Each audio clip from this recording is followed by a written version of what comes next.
Hello, everybody, and welcome to Whimsically Wicked, a reading duet. My name is Haley, and I am the whimsical half. My name is Daria, and I'm the wicked half. Welcome to Book 3, Part 2 of our recaps of the Zodiac Academy series, The Reckoning. Woo! Book 3!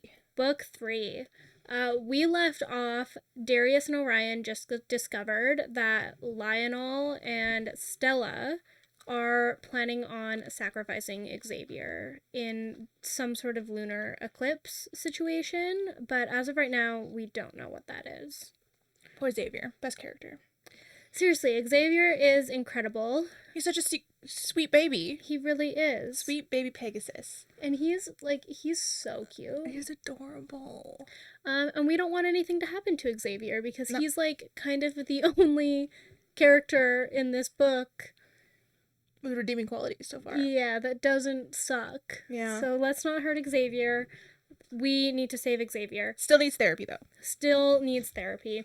And at the first half of this book, we didn't get to any of the elemental trials or the reckoning. So in part 2, this is our goal, to be able to finally discuss this. Yeah, because the first half of this book / 350 almost pages was 3 days of them ignoring curfew. When they're supposed to be really having a curfew. Yeah, because the nymphs attacked. Yeah. We haven't come back to that yet either. No, the nymphs have barely been discussed. Yeah, that plot's not here yet. Yeah. So we're going to start in chapter 16 from Darcy's perspective. Darcy woke up alone in the air tower after her night with Orion, and she gets a little horoscope reading. Apparently, Uranus has moved into her chart, so she should expect the unexpected. So, as expected, Seth is right outside of her door. Yeah, because where else would Seth be? She can't spend a night in an air tower without Seth being there. Yeah, so not unexpected at all. Seth is always there. He immediately asks who she's fucking. Which is kind of an insane question, but also super valid because she was getting down with Orion last night. She broke the one rule. She fucked the teacher. She can't fuck the teacher, but she did, and Seth is immediately suspicious. He's like, you weren't here last night when I came here to drag you out of bed for Hell Week. And she's like, well, thank fuck for that. But she makes up a lie. She says that she was at Tory's, and he was like, nope. Tory was with Darius last night. Yep. And Darcy's like, what the hell do you mean Tory was with Darius last night? But she does just try to get out of this. She keeps a straight face because... Yeah, because she's a girl's girl and she knows you just lie. Mm-hmm. And she says that she just stayed at Tory's anyways, even though she was with Darius. He, most definitely doesn't believe her. And then he offers his sexual services to Darcy again. And she's like... no. Can we actually just follow through on this plan that we have to have you kick me out of your pack? Because remember when we said that you would initiate me and then you would kick me out? We need to follow through on the kicking out part. From a book ago. Yeah, that was a book ago, and he still hasn't done it. And she's also like, hey, remember your girlfriend? Kylie? Your not polyamorous girlfriend? Yes. And he's like, well, let's hang out. And Darcy's like, no. I said no 6 times. And then she's like, you cut off my hair and you knew how much that meant to me, as this is still... As if this is fresh. Still important. Your hair's fine. Yeah, it's grown back. It's actually been re-dyed. Yeah. And that's not even the end of that quote. She also says, but you didn't just take my hair. You made me believe you liked me. You tricked me into believing you were my friend. Then you lied to my face. So very dramatic about the hair, because it was her own little bruise. Yeah, Darcy. Sweet Darcy. So she finally gets him out of her room and immediately texts Tory, being like, okay, what the hell were you doing with Darius last night? They agree to meet up at the Orb. Tory tells her, it's okay, we just raced bikes. Obviously, that's not all that happened, emotionally, you know what I mean? So, as they're at the Orb, Sophia, Jerry, Diego, they love Darcy's hair, and then Jerry is like, could I pull off blue? Which, first of all, she can't. there's no way Jerry could pull off blue. No. But as she's asking, Max steps in and says he likes the red. And he tries to take a bagel from their table. And Jerry, like, immediately slaps his hand out of it. And she's like, your unroyal mitts aren't fit to touch my buttery bagels. Which apparently pisses Max's entitled ass off because he feels entitled to whatever he wants. And they fight. Like, they actually fight. Jerry and Max, they get into it. Proper Fae. Yeah. And you know what? Jerry holds her own. I feel like it's really easy to forget that Jerry is a Cerberus. She's very powerful. Which is, like, one of the top orders. Yeah, she's very powerful. She's a total badass. And she actually, like, kind of almost wins, but Max uses his siren powers on her and kind of catches her off guard. And so he ends up, like, you know, kind of winning. But they do get him back. They take all of the food scraps from the table and, like, make it into this, like, glob of what looks like griffin poop, and uses, like, air magic to go and drop it on his head while he's got, like, a girl on his lap. It was a whole thing. So that was that. Then they leave. They leave right away after that. And also, okay, so when this happens, Max is like, who did this? As if, like... Question, yeah. Take a freaking guess. They keep asking who did this for literally everything, and it's like, who have you been tormenting for 3 weeks? There's an obvious answer here, and none of them. It's right. Oh my god. So afterwards, they head to their air cove for their air elemental trial. Finally, we're getting to a trial. Except for we're not really, because a lot happens before they actually do the trial. We still got a little bit of time. There's, like, lots of parents there to watch. Obviously, not Darcy and Tory's. Aw. But one person does actually come up to them. He's a tall man with short, dark curls and a thin mustache. He's got, like, a murky brown suit on and a thick red woolen scarf. And this turns out to be Diego's uncle, Alejandro. Diego does not like his uncle. He kind of, like, calls him a bastard and whatnot at some point. But Tory also makes, like, a comment about how their family has really bad taste in knitwear, and I promise that will become important at some point. Diego's, like, really nervous when he goes talk to him. Kylie also, like, screams and sees her dad, goes to hug him. They don't see her mother around. It's a whole thing. So what they see at this air elemental trial, they see this, like, gray choppy waters, and out, really far out to sea, they can see a wide wooden platform bobbing around. Professor Perseus and Principal Nova are the judges, and they're sitting at a table in front of the bleachers. The heirs come up to the Vega twins, and they're coming to watch, and Max is the first to speak. He says, "Don't drown, little Vegas," and Darius follows it up with, "Yeah, don't go dropping out of the academy and doing us a favor or anything." And Caleb also looks at Tory and, like, is your atlas broken, sweetheart? Basically, like, calling her out for not texting him back. And she's like, dude, I am not your girlfriend. I have no obligation to do that. So, whatever.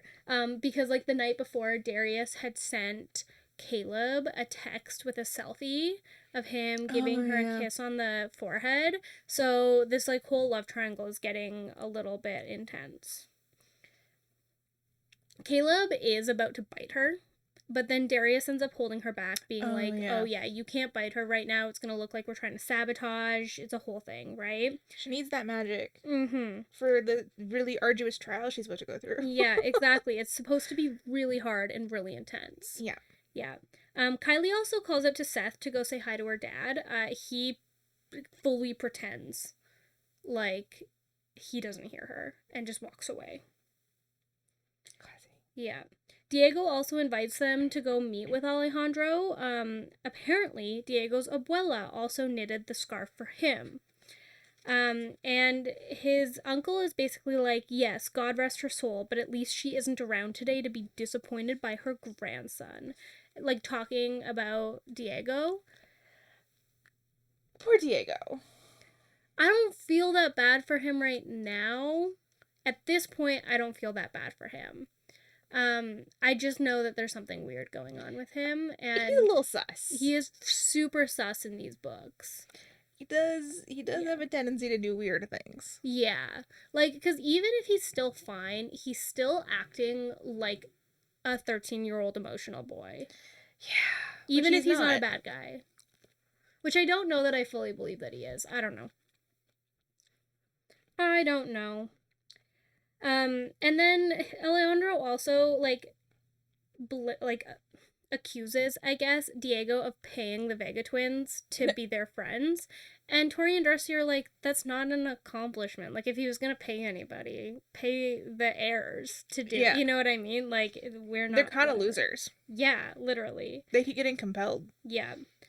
So Alejandro is literally only here to tell his parents if he passes or fails this test, because his mom is, like, super disappointed that Diego hasn't really learned to cast his magic very well yet, so he's, like, sending her weekly updates. It's super intense.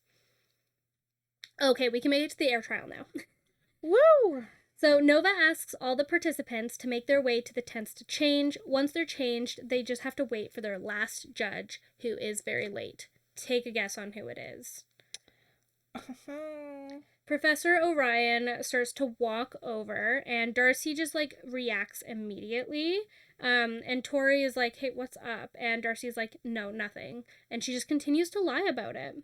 Orion undresses, Perseus does the same, and Tory, like, immediately comments on Orion's body, and Darcy just, like, wishes she could tell her what's happening. And it's like, just do it. Like, I don't understand the motivation behind her hesitancy to talk to her sister about Orion, because, like, it's not like she's about to rat you out. No. You're literally twins. Yeah. Like, she's gonna be so pissed. Yeah. When she finds out how long you've been hiding this from her. Why keep secrets? I know. And, like, I understand that it's the one rule, but it's a stupid rule. It's the dumbest rule. Anyways. Okay, so the rules are for this air trial. You have 1 hour to make it to the platform. It's a 300-foot stretch over the deep water, and they can only use air magic to get there. They're also not allowed to get wet. If they do, Orion or Perseus will bring them back to the start, where they can try again. If you fail the exam, and you can't make it to the platform before the time is up, then too bad. And if you do, you get graded based on your skill, your failures, and how long it took. You'll be disqualified if you use any different types of magic other than air. So they, like, kind of fail a couple times here. Like, they try to fly across at one point. So they get put back to the start a couple times. Their second idea is to just, like, create an air platform and sprint across. And as they're trying to do that, they're, like, 10 feet away, and they start hearing, like, chanting. So it's like, the Vega twins are out of luck. It's time for you to give it up, and just, like, all of that stuff, which they kind of ignore. But when they're about 10 feet away from the platform, Darcy hears Seth say, whoever you were fucking last night is having regrets right about now, Darcy. And that causes her to lose her shit, and so she falls into the sea, and they gotta get put back. They get put back right around the same time as Diego this time, though, and so they kind of decide to team up with Diego, but to be honest with you, Diego, like, doesn't do anything. He just joins along for the ride. Rides on their coattails to success. Yeah. So this time they make a little ball shield, like one of those air shields that they learned how to make, and they just, like, bobbed it down and did, like, a little rolling motion, and they made it to the platform. So they both agree that they cannot risk failing any of these trials because they need a high score during the reckoning, whatever that means. But they passed it, kind of with flying colors. It didn't really seem to be that big of a plot point, to be honest with you. There wasn't a lot of strife or challenge or... Listen, we're reading this for the drama. Yeah. Yeah, this is the reality TV of the fantasy world. Chapter 17, we're with Tory. It's after the air trial. Tory is showered, and she's reminiscing about how they absolutely crushed it. And also that she's thinking about Darius a little bit and how, like, the rare moments that they have together that don't suck are actually pretty good for her. But then, as she's in the shower, she hears Caleb call for her, like, in her room. And he's, like, just outside her bathroom door. Apparently he had texted her to say 15 minutes, which is their little code for we're starting to play our hunting game and Caleb's going to come find her and bite her or whatever. And she left the door unlocked, and he thought that it was for him. She was like, no, get out of my room. And, like, I thought you were pissed at me anyways. And he's like, wait, what are you talking about? Don't you want me to stay? And Tori's like, no, I'm meeting Darcy and the rest of my friends at the Orb. I'm hungry. And he's like, she's just like, leave. Yeah, get out. And as she's pointing towards the door, guess who walks in? It's Darius. Darius was like, I heard screaming, and I came to make sure you were all right, which is like totally weird. Like she can take care of herself. So finally, she gets them both to leave. They have like a bunch of banter that happens every single time the three of them are in the same room because both of them are in love with her. She is reluctantly in love with Darius, but won't tell anybody about it and won't admit it to herself. But she enjoys having sex with Caleb. It's very messy. And nobody in this book has any form of emotional maturity to like own up to their emotions or communicate with each other. So 0. No conversation has happened that has added anything to their lives. Yeah. So she finally gets them to leave, and she gets ready to head to the Orb, but she like finds Darius's dagger in her bag, which I know we all forgot about because it just pops up every once in a while as a plot point, but she finds the dagger, so she's gonna take it with her because she feels that draw to it. She goes down to the common room. She looks to find Sophia, but she's not there yet.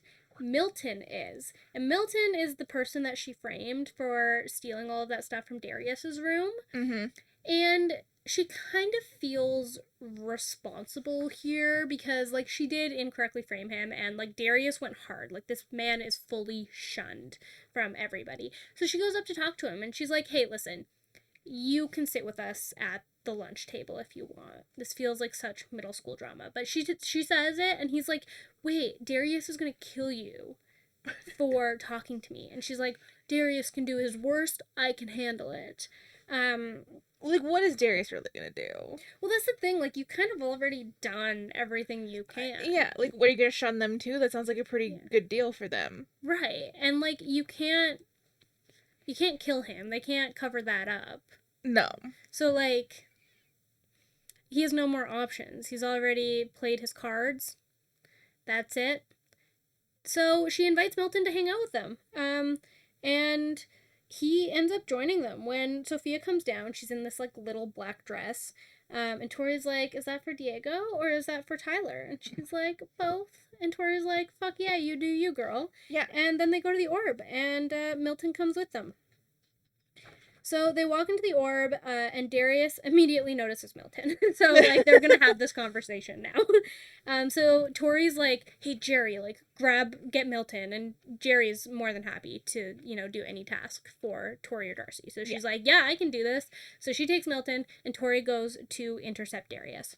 Darius is like, hey, Milton's shunned, and Tory reminds Darius that she doesn't do as she's told. So, there's that. And then she's like, well, are you gonna punish me? And Darius just, like, growls. So they have this, like, banter about how her smart mouth is gonna get her into trouble with him, and she's like, is that a promise? So you can cut the sexual tension in here with a absolute knife. So he's like, you need to send Milton away. She is like, are you so unforgiving that you won't even let him have friends? And, like, what are you doing? And he's, like, kind of genuinely confused. Like, why are you helping him? He's the one who posted naked photos of you on the internet.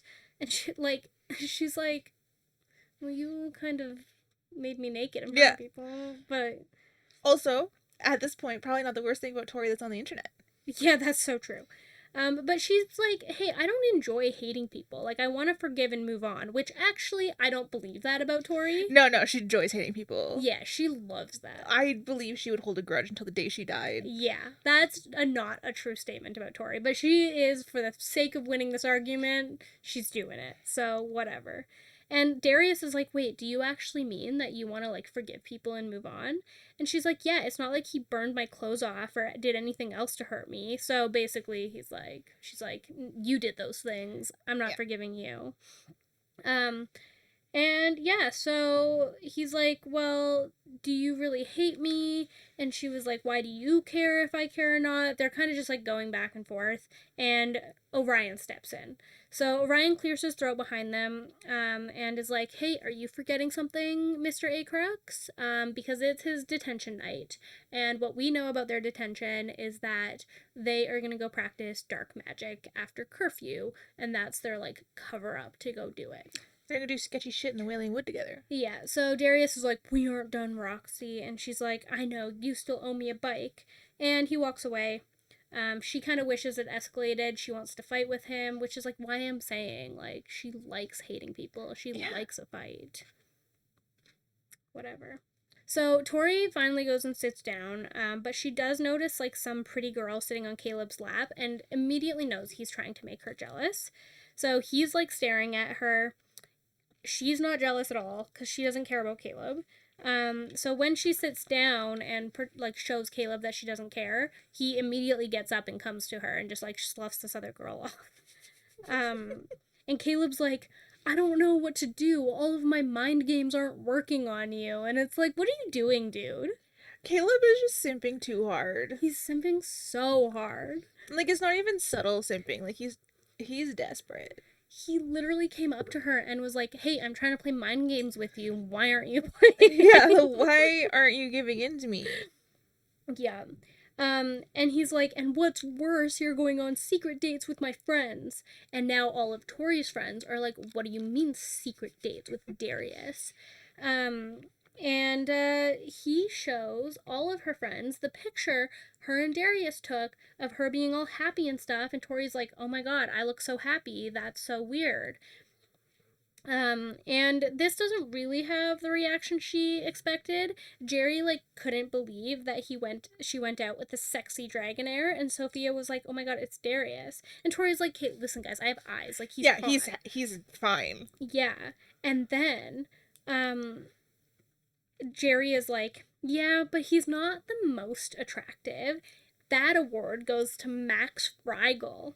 And Caleb is like, excuse me, what? I'm in third? And Jerry's like, no, Caleb, of course you're not in third. Seth is in third. And Caleb is just like very upset.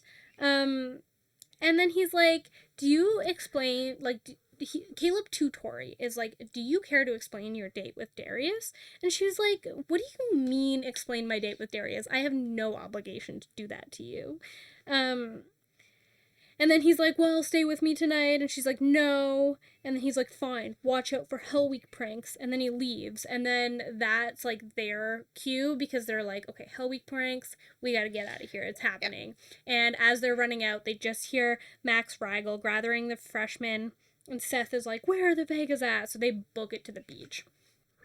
So we're going to switch to chapter 18 with Darcy's perspective. So they're on the beach now.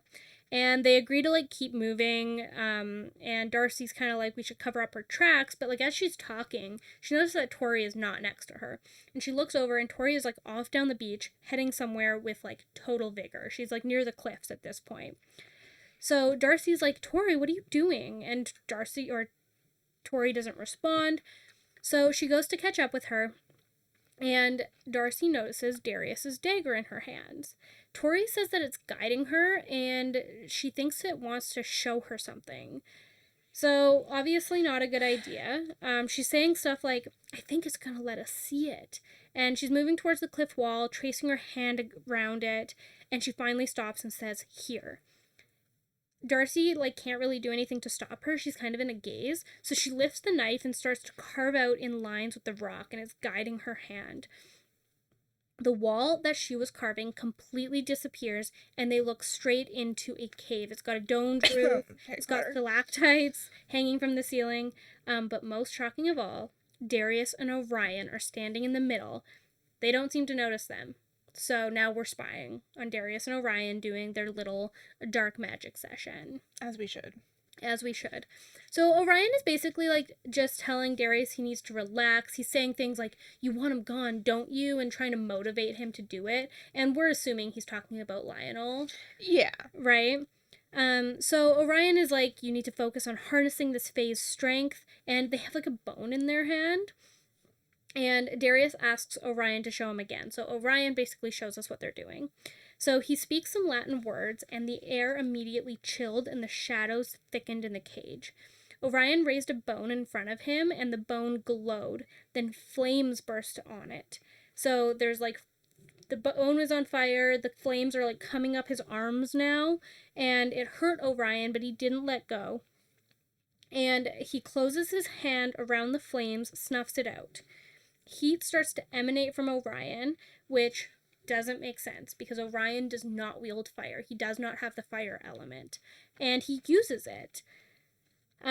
So Darcy is guessing, and is confirmed about a sentence and a half later, that basically they're using... Does it count as smart if it gets verified that fast?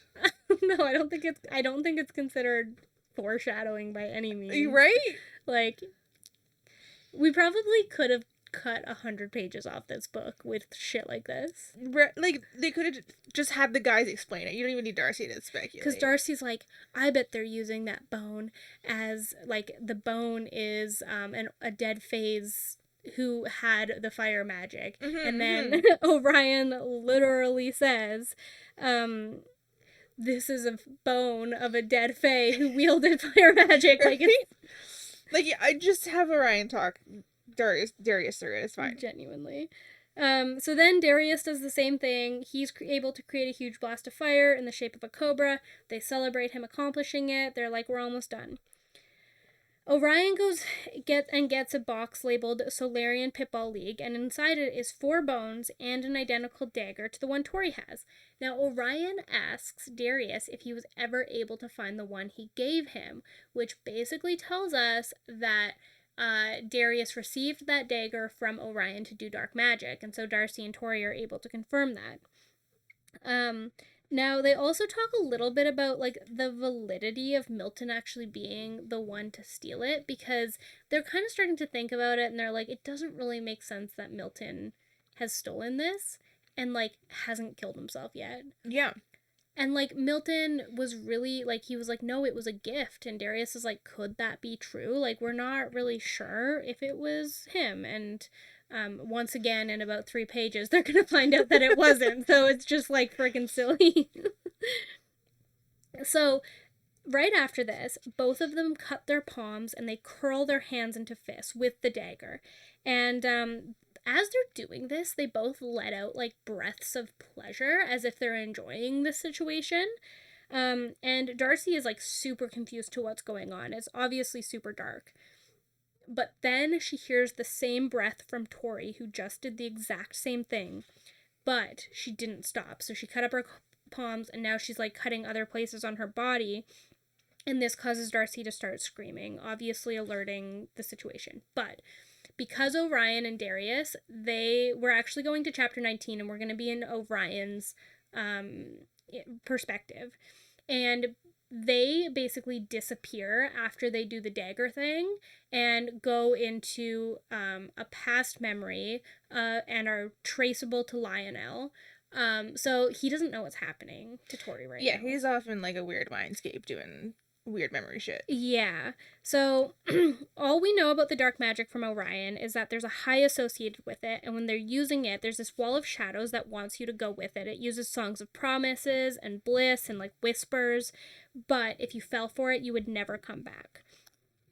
So they have to break through the temptations, and their vision's clear, and they're standing just east of the Acrux Manor.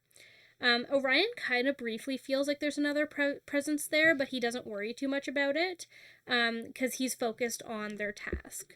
So he knows that they're in the recent past, and Lionel is there because they use that, like, tacky little dragon ornament that Darius stole to connect them to it. He was there, and another tall man stepped out. He had wavy black hair, a thin mustache, a dark green overcoat, and a red knitted scarf. Sound familiar? We're just gonna let y'all know. It's Alejandro. It's that ugly scarf. Come back to haunt you. Mm-hmm. So they have like a little interaction where Alejandro seems to challenge Lionel a lot. Like he refers to him as Mr. Acrux, and Lionel's like, that is High Lord Acrux to you. And they get in an argument. Like Alejandro's kind of pushing him. And Lionel's like, what good are you if you don't do as I ask? And he's like, I didn't strike up this alliance to waste my time. Like, nobody really challenges Lionel, so he's obviously powerful in some way. We just don't really know what. But, like, nobody who is significantly less powerful than Lionel is going to be talking to him like that. No. Yeah. So what Alejandro does do is he pulls out a thick envelope of the Vega twins' personal files, and this had been locked up in Nova's office. So we kind of get the lore that Alejandro actually went to the school, not so much for the air elemental trial, but to steal these documents. Orion himself had actually read this, like, front to back, and he has no idea what they could be of use for. Yeah. Because he's like, I've read these. I don't know what it is, but I do know that it can't be good.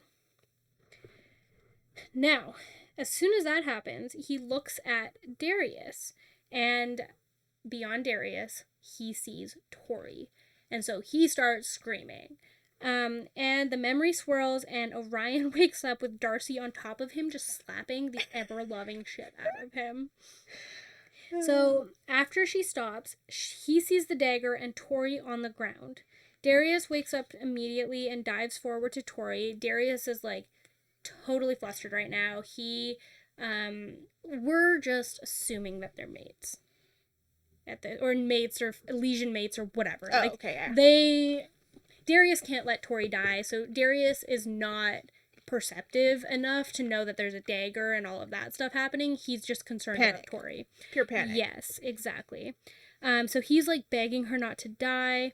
And Orion is also, like, begging her not to die, but he is more concerned because if she dies this way, it can only be explained by these daggers. Like, there's no other explanation, and he can't have that on their conscience. So after they confirm Tory's going to be okay, Orion starts interrogating Darcy. And he's like, hey, where'd you get that dagger? And Darcy's like, you know exactly where. Like, don't ask me stupid questions. But you're not in a position to be punishing us. Like, we just saw you doing shit, man. You have mutually assured destruction right now. Yeah. So chapter 20, Tory. She is still unconscious. She's, like, battling with the temptations of the shadows because, you know, right before Orion and Darius, like, got to that place, they had to battle with these shadows that are whispering to her.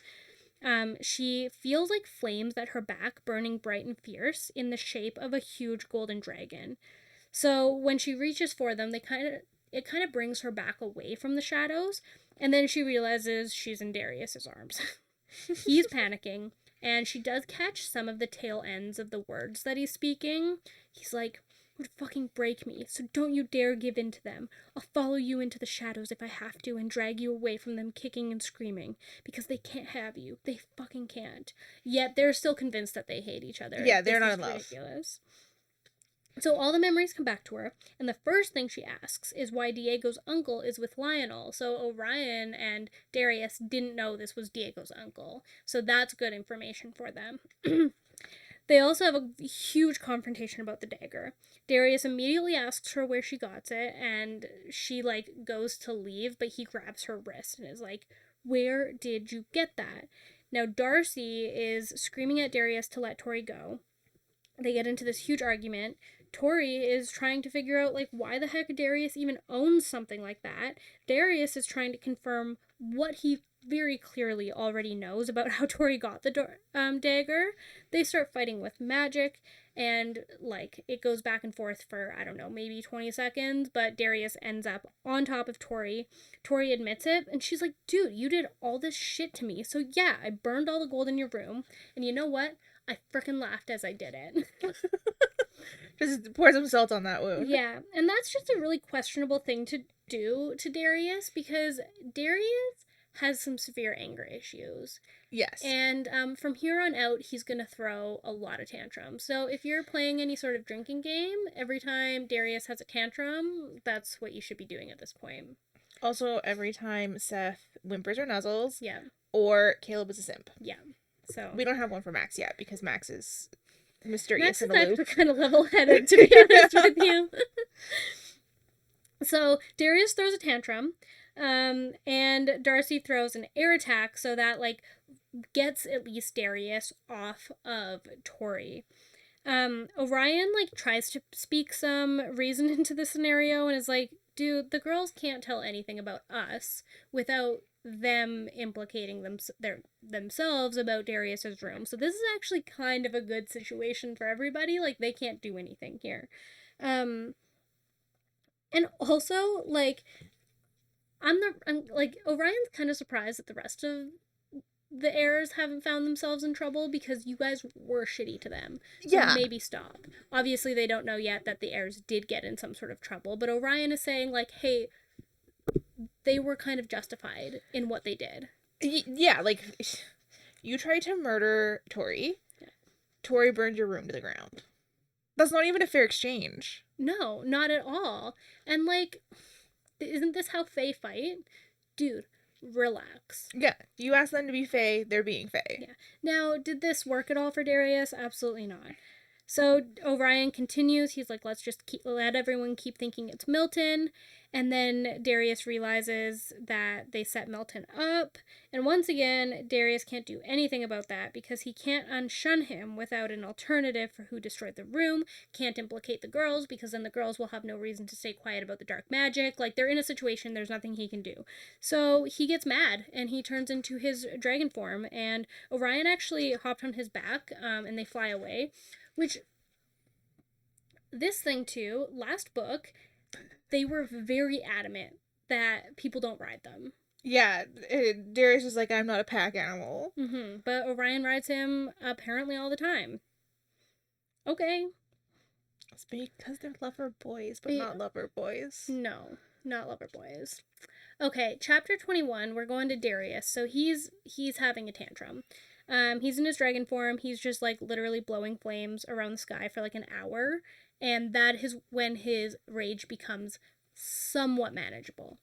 Now, at this point, too, Darius has like taken Tory's phone and he found the emails of the Pegasus blow-up doll. So he's like forwarded them to himself. So now he knows that like he's put the pieces together, right, about all of the stuff that they've done.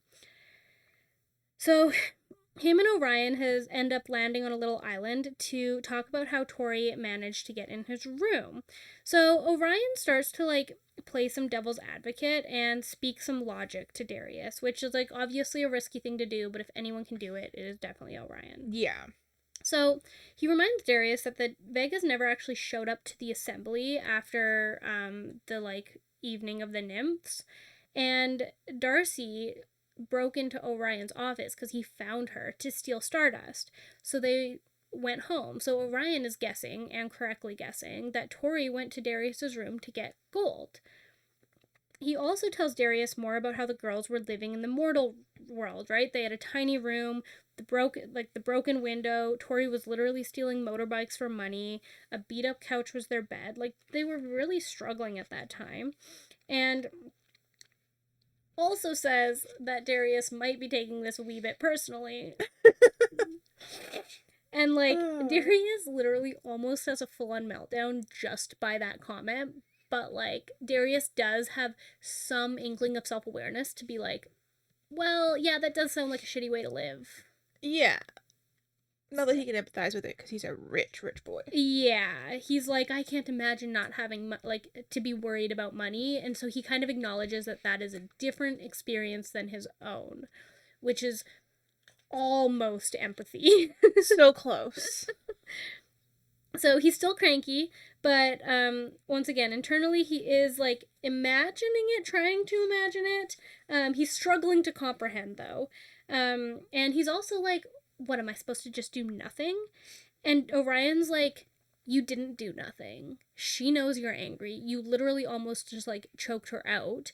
Yep. And he makes the comment, he's like, for a second there, I thought I was looking at Lionel instead of a man who swore to never be like him. And Darius like starts to feel ashamed, which is also not an emotion that I thought Darius was capable of, but it doesn't last long.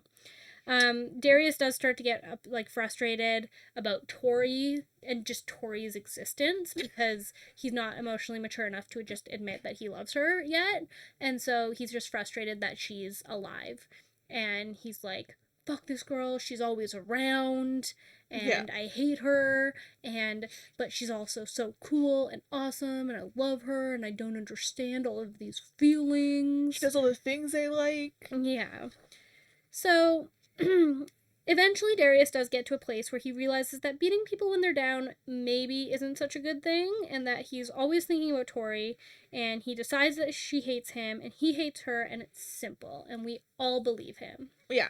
He is not Delulu at all. Yeah. We're going to go to the next morning, chapter 22, Darcy's perspective. So the next morning, Darcy receives text from Orion, and let me just add, Darcy is pissed at Orion because he held her back while Darius was, like, basically about to murder Tory. And so Darcy's not fond of Orion right now, but he's like, meet me in my office before breakfast. And she's like, obviously not. No. That's not happening right now. And her horoscope also says that she's going to have a run-in with a Libra. And both of them have Mars backings, so if they clash too hard, it might be disastrous. And she's like, great. Orion is a Libra. And she's like, great, I'm ready for a fight today. Let's do this. And she puts her hair back in like a Viking braid, and she's ready to go. Now, as she's leaving her room, guess who's there? Seth. Because he's always outside her room. I wonder if he, like, just waits there. He's gotta. Every morning, he just stares at it. Yeah. And she tells him to leave because she's in a bad mood. And he's like, ooh, I like you angry. And as they're leaving that... Well, I wouldn't say that they're leaving together. She's leaving. He's following her. Orion is there waiting for her. And he, like, immediately attacks Seth, takes away house points. And pause. I want to see what the house points situation is right now. Is anybody in the positives? No, absolutely not. I haven't seen a single person win house points. No. In this book. No. I think they've won like 10 in the previous books. And yeah, like, they sometimes earn for... I wonder if Pitball wins you points like Quidditch does. Oh, maybe. Maybe that's where they're getting all their points. But then there's not even house points because, like, it's all the houses together?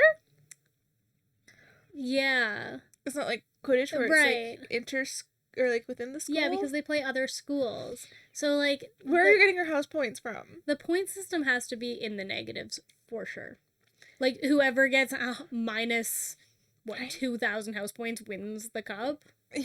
Yeah, like, unless there's some, like, super studious kids we've never heard of. They're just, like, fighting for their lives over here. Yeah.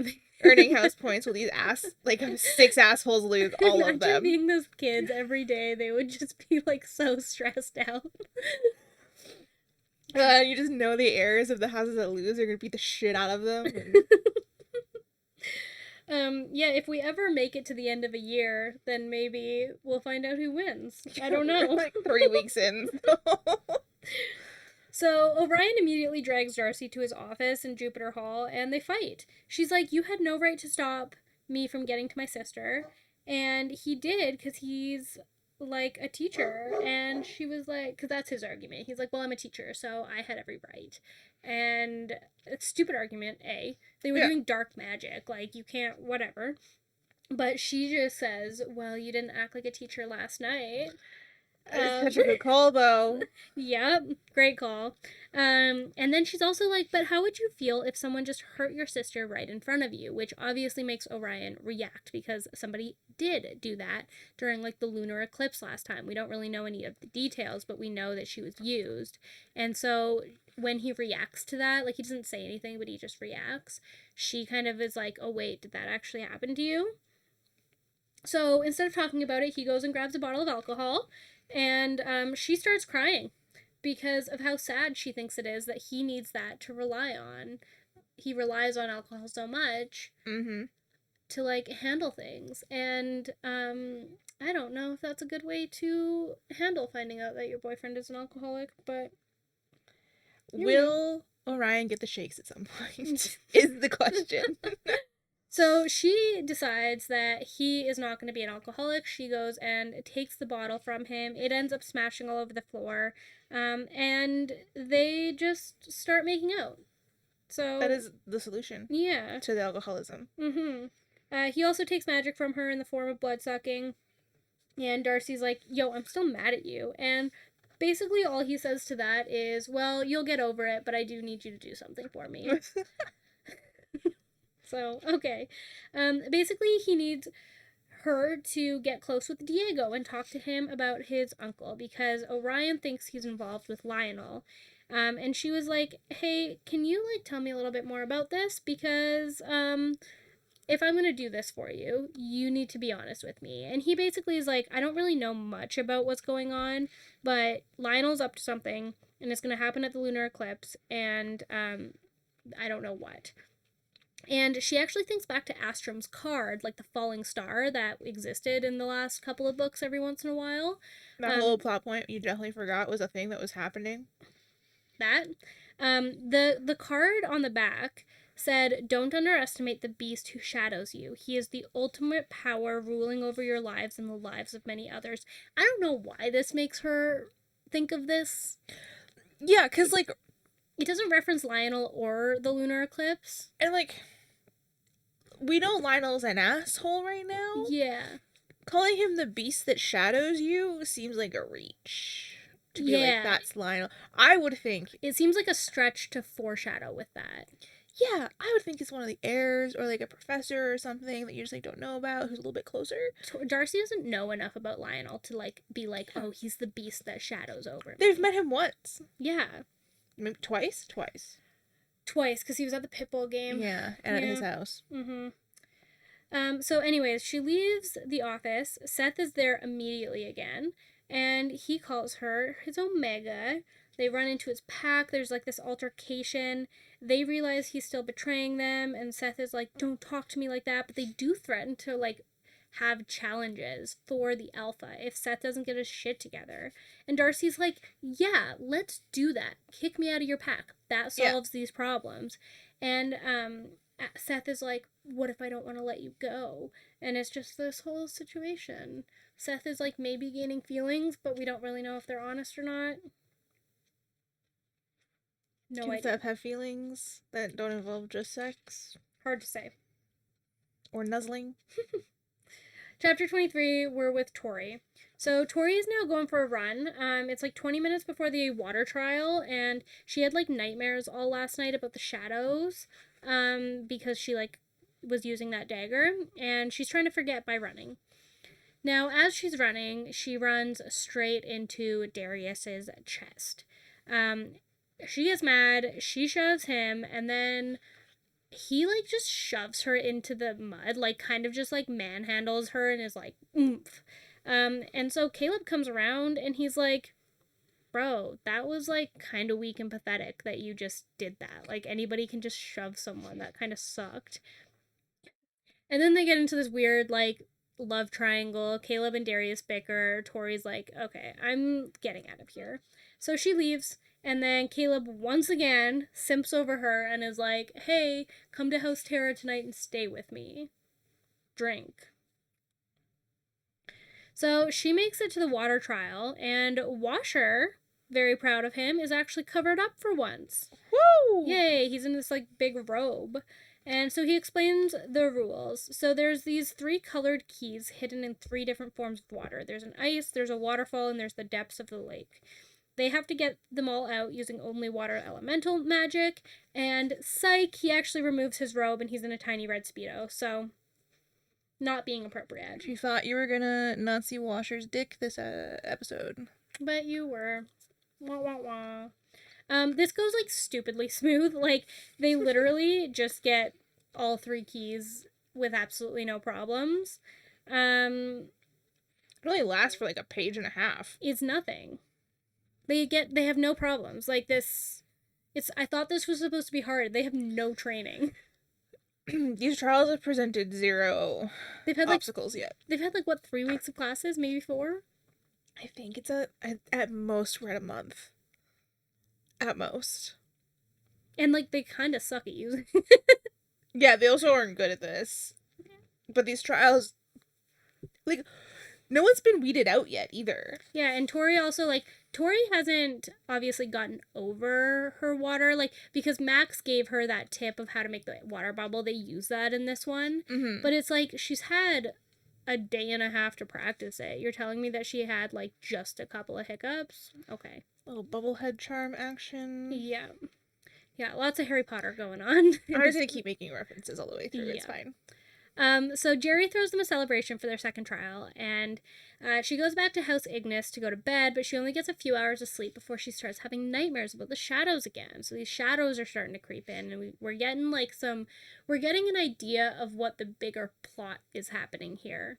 These shadows are becoming kind of a powerful force in her life, and she's like unable to sleep because of them.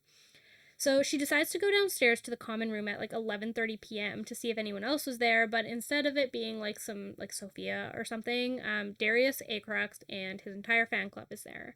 So Margarita comes over is like, "Hey, are you sneaking out to see Caleb again?" And like she calls her a slut and all of those things. And you know what? That wasn't Tori's original plan, but she remembers that Caleb has invited her to House Terra about 1,000 times this week. Yeah. And she's like, you know what? Because she knows Darius is over there and she wants to make Darius jealous. So she's like, yeah, that's exactly where I'm going. And Darius is like, you can't go. There's a curfew. Which, like, what do you mean there's a curfew? There's no one has stayed in for this curfew once. Darcy's fucking a teacher after curfew. They went to a party on a Tuesday night after curfew. Yeah. Like, nobody's listening to curfew. Anyways, so she's going anyways. And, like, Darius is also like, I don't want to risk you losing house points. And, like, fuck right off. So she goes there, and once she gets there, so this is kind of funny. So she gets there, and she goes to the same window that she used back when she, like, did the Pegasus prank with the Pegasus doll in the bed. And she texts Caleb, and she's like, 15 minutes. Their little code word for the hunt. And so he's watching a movie, and he just pulls out his phone, and he was like, fuck yeah. So he leaves, he locks the door, and he goes to find her. She unlocks the window, she plops down in his bed, and then she gets bored after like 4 minutes and texts him, and is like, do you want a hint? And so she sends him a picture, it's a very obvious clue, of her sitting on his bed. So he comes back, and he was like, how? And she's like, you left your door unlocked. And he questions that absolutely zero. Yeah, he's like, sure, I left it unlocked. He didn't, first of all. And second of all, this is going to be an issue because he's about to get in shit for not asking more questions about that. Yeah, thinking with his dick. Yeah. But he is. And his fangs. They have sex, and then they have like a nice little movie night together, and it's actually kind of sweet. That is a good fuck buddy. It's a good little relationship they've got going on. It is not a relationship. No. But a fuck buddy relationship. Well, here's the issue though, is that like to Caleb it is. That's true. Caleb is living in Delulu still. He really is fully living in Delulu. Yeah, he has no idea. What's his plan anyways? To marry this girl? No. I don't think he's allowed to marry that girl. Right. Anyways. But he's gonna follow her like a lost little puppy. Yeah. So, Darius, chapter 24. Tory heading to House Terra in the middle of the night was enough to make him have a tantrum. So he loses control of his order again. He's out after curfew. He is flying in his dragon form, spitting a bunch of fires. And obviously everybody knows that he's out after curfew, but nobody cares what the heirs do. Yeah. So he's having a tantrum, drink. He, like, is just internalizing all of these emotions. He wants her, he hates her, he has to get rid of her. He's also accepted that he might just need to break himself in order to accomplish, like, all of these things of getting rid of her and whatnot. So he's in full self-destruct mode. So he knows that Tory is still with Caleb, so he goes to King's Hollow and texts all three heirs saying that they need to discuss the twins. So Seth and Max say right away, like, okay, sweet, we're on our way. Caleb, after like 4 or 5 text messages of trying to get a hold of him, finally texts back and it says, I'm busy, and continues to leave him on red for a while. So now he's like, Darius is throwing a Fae form tantrum in King's Hollow, and when Seth comes in, he's like, what the fuck is going on? And then Darius, like, so Caleb basically was like, I'm going to be an hour or two, and then sends a winky face with it. Yeah. Which sets Darius the fuck off. So, like, Seth is, like, whimpering in the corner at this point, and then Darius cracks his phone, and, like, there's, like, blood coming off of him now because there's, like, a glass in his fucking arm.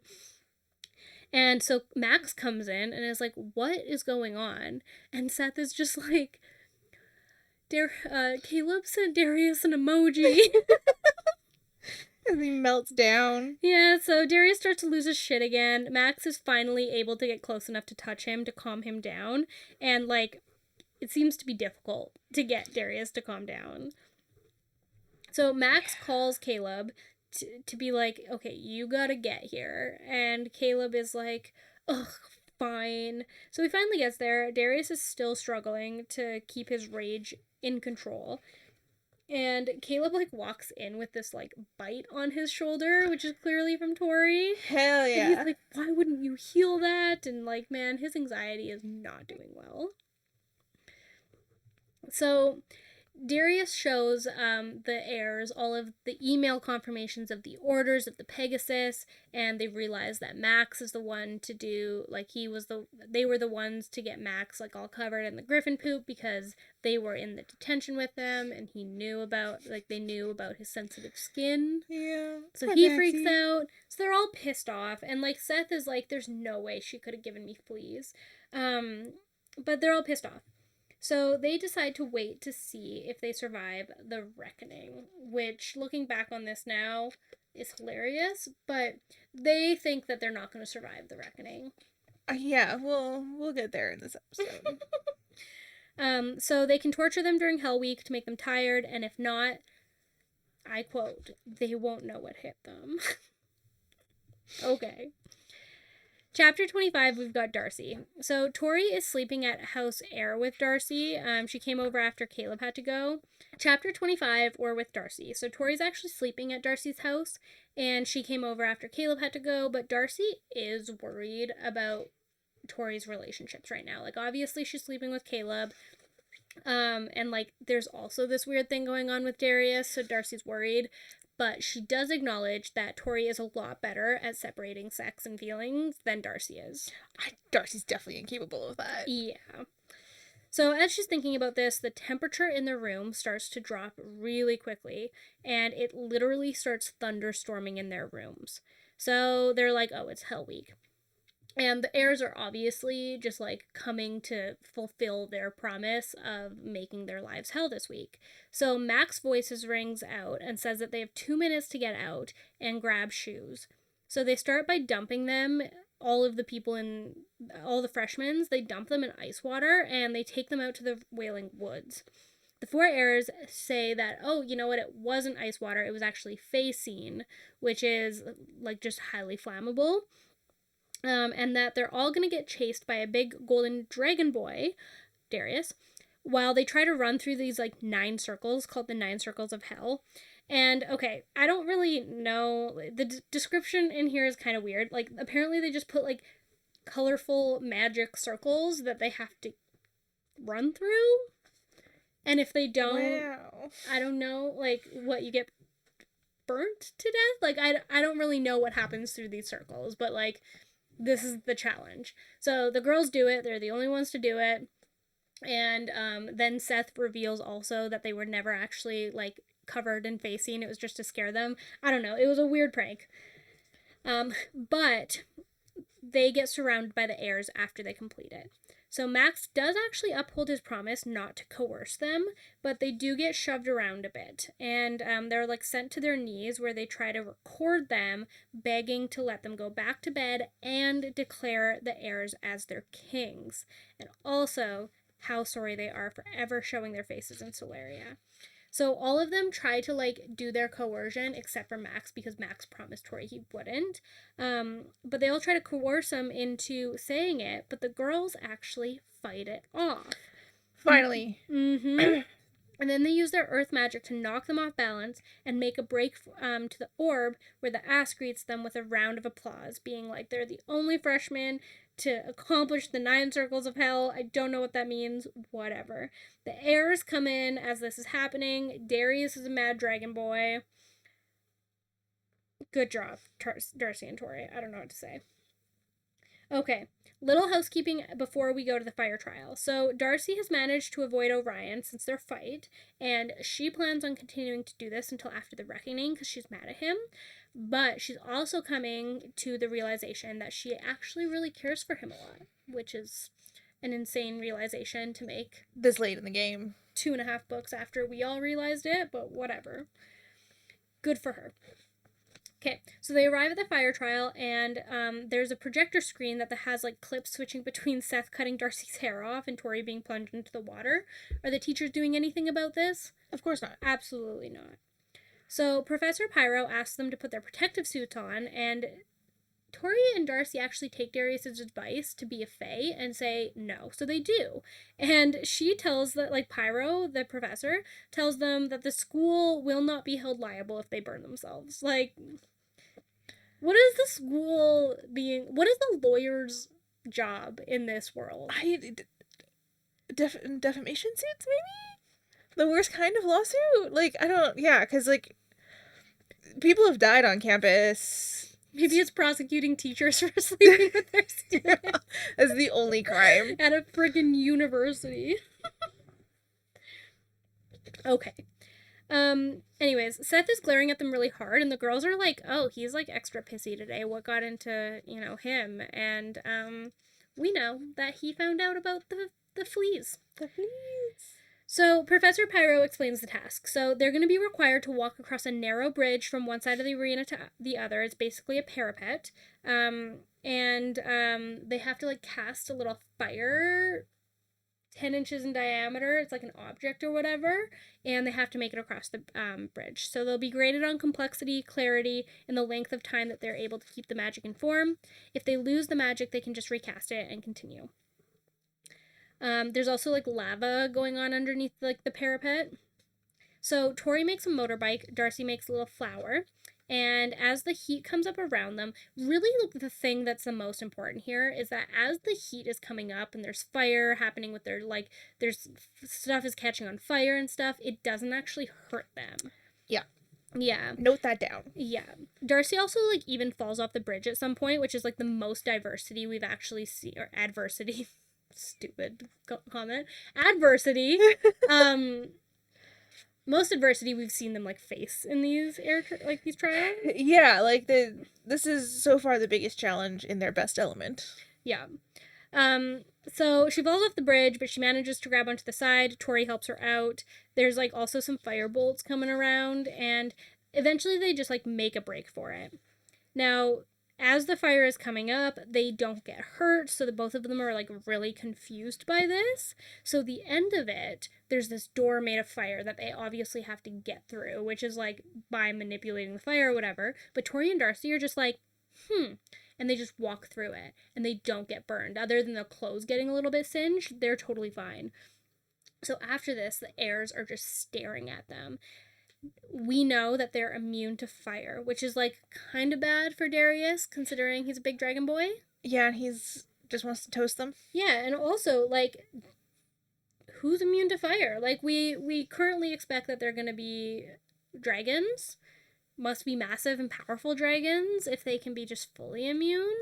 And they have that weird blue fire. Yeah, so anyways, Darius is pouty. The heirs leave. More celebrations at the orb. They do an exploding cupcake prank on Max. They get an email from Nova about them expecting to emerge as dragons any day now. And Darcy also asks Diego if he'll go with her to the fairy fair on Sunday after the last elemental trial that everyone is going to be going to. Apparently they're, like, removing curfew for this one day. Because the curfew is so strictly enforced and important to the plot. Yeah. So, she goes back to her room, and she finds a Seth on her bed. Surprise, surprise. Ooh. He's, like, clearly pissed, and, like, really the only thing that happens here, he, like, threatens her, and she's kind of confused to why he's so angry. But when he leaves, she's like, oh shit, could he have found the moonstone that I used to get the fleas? And she doesn't find it in the drawer. And then she's like, I swear I left it in here, but she does find it behind a lamp. And so, like, Seth moved it, but he's, like, trying to play mind games with her, and it works. Yeah, I was like, if you're going to play mind games with either of the twins, 100% Darcy is your victim for that. Yeah. She's falling for that immediately. She's spiraling. Tori's like, eh. Yeah. Okay, chapter 26, we're actually getting Max's perspective, which we haven't gotten a lot of, and we were actually talking about this. I understand why we don't get much of Max's perspective. He's too powerful. He's so powerful because he can, like, feel and sense emotions that it would be difficult to not give us too much about what other people are feeling and, like, give us too many spoilers. So, I get it. So, the aqua house he is in is a glass tube deep in the lake. He actually gets a call from his dad saying that they found a live nymph and captured it so that they can interrogate it. So, nymph plotline is coming back. But they're also going to let the court of Solaria do it themselves, so the counselors are going to get to do it. They cut their fingers off, like the nymph's fingers off, and cauterize the stumps so that there's no probes. And they're wanting the heirs to come as, like, kind of education for them.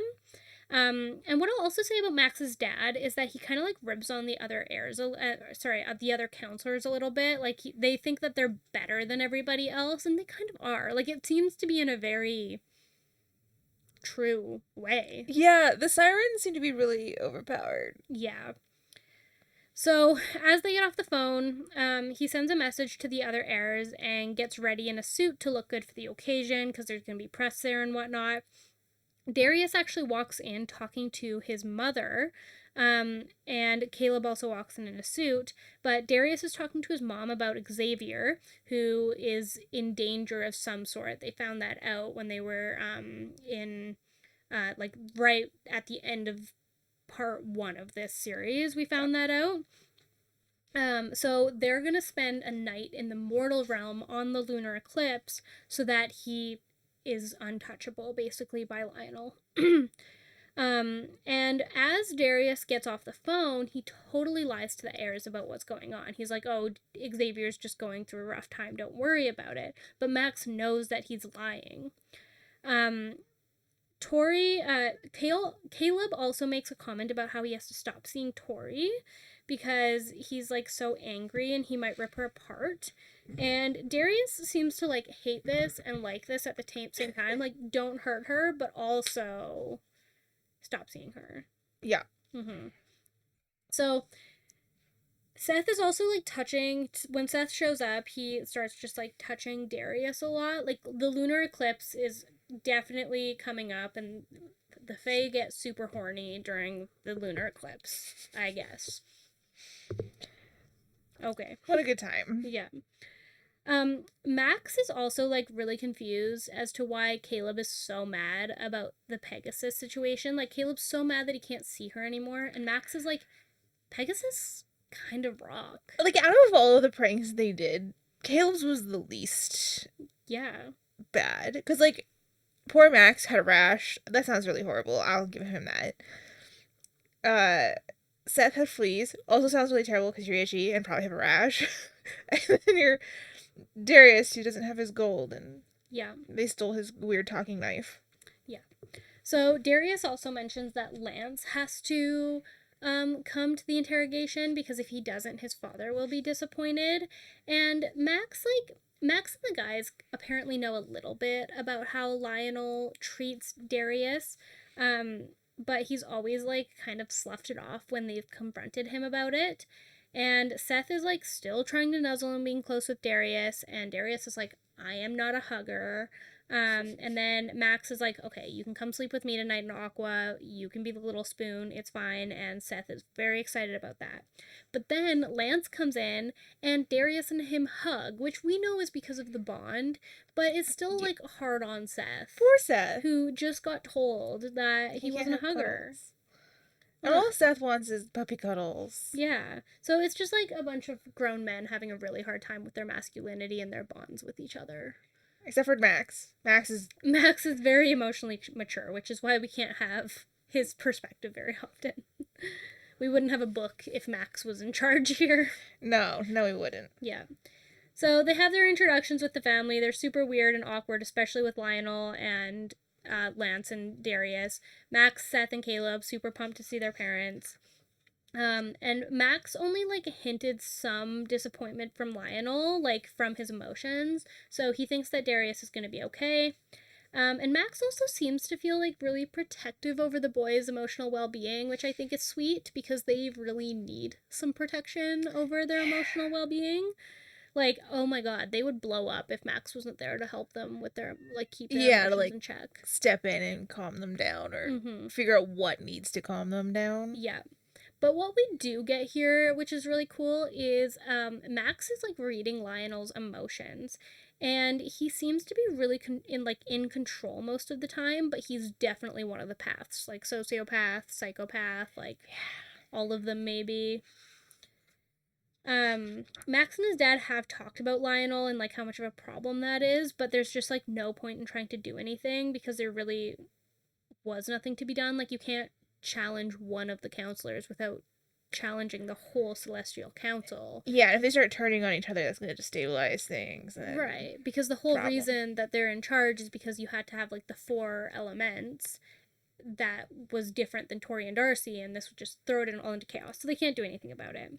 And his parents also start talking very specifically about all of the sexual temptations that come up during the eclipse.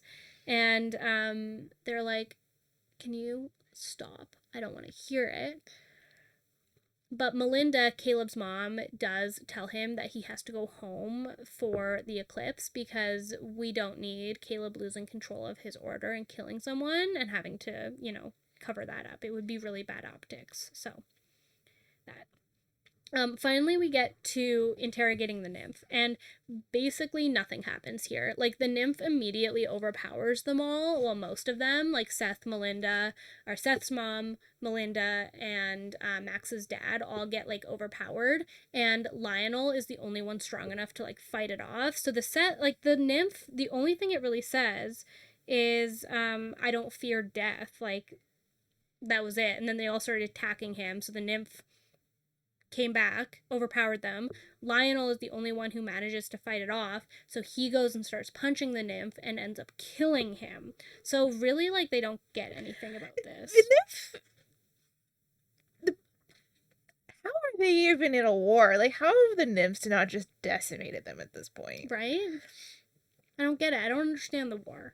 Because Lionel, like, he's the strongest, allegedly, the strongest Fae there. So, like, they could just out everybody else pretty easy. Right?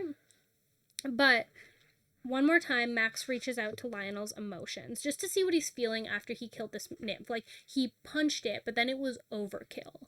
Like, after he killed it, he kept punching it. So he's like, what is this man feeling? And obviously he was, like, assuming that he would be seeing, like, disappointment, anger, because especially that's what was showing in Lionel's face. Maybe some regret. But what he actually was feeling was joy, exhilaration, and relief. Not great. Not regret. That is definitely sociopath behavior. Yeah. In chapter 27, we are going with Tory's perspective for the Earth elemental trial, which is our last one. Yay. Thinking that maybe they would have some adversity approach, but they really don't. They have to, like, escape the caves before the time runs out, and they, like, need to find the route that will, like, get them up, and, like, there's a lot that go down, and so they start running, and they realize that they're continuing to go down, and it kind of dawns on them that they might need to use earth magic at the Earth Elemental trial to get out. So as soon as they make that realization, they start to get out. And they do have a run-in with this, like, worm dragon monster, but, like, it's really not that big of a deal because they figured out how to get out and they just did. So it's literally 7 pages long. Yeah, it's nothing. Like, it's not even 7 full pages. It's, like, the half chapter beginning page and then 3 sentences on the last page. Yeah, so it's, like, 5 pages. Wow. Yeah. Trial, so hard. So hard. So, in chapter 28, we make it to the fairy fair. Very fair. And we're going to start with Darcy. So, we're going to go back and forth between a couple of different storylines here. But Darcy is going with Diego. So, curfew's been pushed back to 11 p.m. Woo! Which is a huge deal because everyone's totally been stuck in their houses. Otherwise, you'd be trapped and alone at home. So Darcy and Diego are going together, and Tory actually agreed to go with Caleb. Tyler and Sophia are going together. Darcy's also been avoiding Orion. He hasn't been texting her. She hasn't been texting him. She's very upset about it, but she's playing cool and aloof, for sure. So Diego comes and grabs her, and he's like, "You look like the light of the stars." And like, we know that I don't really trust Diego at this point, but he's just like being freaking weird during the next few chapters. Cheesy lines just immediately give ick too. Just ugh. No. Yeah. So one thing that happens here though is that Orion sees Darcy leaving with Diego. And Darcy's like, "It's totally fine. He told me to do this, so we're not going to have any problems here." She's like, "Yes, Orion's going to be happy about this. Orion told me to get to know Diego and ask him about his uncle. Totally fine, right?" So they leave with their arms interlocked and they go to Diego's car, and Diego's like, "I'm going to make something of myself someday," because Diego has a crap car, right? So he's like, "I'm going to make something of myself," and, his mom called him and told him that she was proud of him. Which, like, Darcy is like, "Oh, yeah, like, what about your uncle?" And Diego's like, "He's a bastard. He puts pressure on the family and makes them do things for work, but he doesn't really know what they do," and that's, like, really all he says about it, and he's kind of sketchy about it, but Darcy doesn't push, so that's all she really finds out. We're not asking enough questions about our friends' personal lives. No, we aren't. So they head to the fair. They see Washer with Nova, Principal Nova, which I find interesting. I also, like, just hate that relationship. It freaks me out. Nova and Washer. I know, we're gonna have to add a string to the board for that one, for book 4. And Diego pays for the entrance fee for Darcy. And she's like, "Okay, well, I'll pay for a drink for you." And he's like, "No, I like treating you." And then he, like, puffs out his chest to try and win her this, like, stuffed Pegasus at one of those impossible arcade games. And he, like, loses spectacularly, and he gets, like, super frustrated about it and annoyed. Super weird, right? So Orion comes over, and he is with Francesca. He was not cool and aloof with Darcy and Diego coming to this fair together. And, like, Darcy's doing exactly what he said, which was get close to Diego, start asking questions, and Darcy is completing her assignment. Yeah. So Orion comes over with Francesca, and he's like, "Do you want to win a blue or a pink Pegasus?" And she's like, "Blue." And he's like, "That's my favorite color." And then kisses Francesca on the nose. Like, what? That's so mean. So this drives Darcy mental, right? Like, he wins it, he gives it over to her, and, like, she describes her heart as crushing to dust. So this makes Darcy then grab Diego's hand to go over to the rides and make Orion jealous. And so then Darcy's, like, kind of thinking about Diego because she sees Tyler and Sophia together. And she was like, "Oh my God, I am the worst friend ever. Diego, I need to tell you something. Like, you must be really sad." And so I just have to let you know that, like, I was the one who set Sophia and Tyler up. And Diego responds to this by curling his arm around Darcy's waist, being like, "Oh, well, now we're using each other. Like, you're trying to make Sophia jealous. I'm trying to make Orion jealous, even though he doesn't know that. It's fine." So then she, like, looks up at Diego, and she definitely realizes, like, oh, Diego actually, like, likes me, maybe? Is thinking this is something it does not. And then Diego kisses her. Yeah, which just feels so uncomfortable on so many levels. Ick. So she steps back immediately, and she looks over, and Orion is watching the whole thing happen. So then Orion starts making out with Francesca. Which, like, that is diabolical and toxic, and quite frankly, Caleb and Tory, up until this point, have the most functional relationship. Crazy. For what it is. Yeah, speaking of, chapter 29, we're actually going to go over to Tory, who is currently waiting for Caleb at the orb. He is 13 minutes late, with no text, no call. So she leaves. She's like, I'm not waiting for this man. No, she shouldn't. No. So she's going to catch the shuttle with the rest of the Almighty Sovereign Society club. And by the time Caleb had texted her and asked her where she was, it was like 30 minutes past the time he was supposed to meet her. She was like, no, dude. She's like, I'm heading to the fairy fair without you. And he's like, where are you? And she's like, I'm not telling you that. I'm not, like, it's over, dude. I'm not waiting for you. But he took a pretty good guess, and he shows up at the shuttle with his, like, black sports car. She nicknames it the Batmobile. And he ends up, like, trying to apologize. He actually makes the whole shuttle stop for him. And he ends up trying to apologize, and, like, he tells her that he gathered some information that's making him all confused about stuff, and he doesn't know what to do, which obviously we know is the Pegasus prank. But she's just, like, confused at this point. And, she accepts the apology, sort of, but, like, she was like, okay, fine. And then he's like, well, I'm really sorry. And she's like, shut up. And he's like, okay, well, shut up and get to the car. And she's like, that's more like it. And then she goes with him. She just, like, wants him to be an asshole. She's got a problem. Yep. So they start to head to the fair together. But at the last minute, he takes a wrong turn and takes her, like, super high up to a mountain to the middle of absolutely nowhere. And she's already in a car, so her anxiety is really high because of her past experiences in cars. And she, like, tries to take her atlas out to call someone. He snatches it right out of her hands and throws it in the back seat. So now they're outside in the middle of nowhere on a mountain, and he, like, starts to toy with her. He's like, well, what if you were my Pegasus right now? And all of this stuff, like, what if the rumors are true? And Tori's like, this is really weird, like, I know the rumors aren't true because I'm the one who started it, and, like, this is really weird. But after a while, they start fighting. Like, she hits him with a branch, he starts, like, getting vines to, like, hold her down and stuff, and then she realizes, like, oh, he figured out that it was me. And they kind of, like, get into this standoff, and I don't really understand how they came to this understanding. She never admits to it, but they kind of are like, okay, like, you know that I know that you know that I know. Yeah. And I guess we're just gonna move on. They would rather be fuck buddies than upset with each other. Yeah, so he ends up biting her before the fairy fair. He, like, takes way too much blood from her, so she's, like, super dizzy, which I thought was gonna, like, potentially make her pass out or something. Like, yeah, or, like, it was a really big point of contention that she got really dizzy and he took too much blood. But she was fine. Maybe what they were trying to do is just, like, show how much danger that she was in because the lunar eclipse was coming up.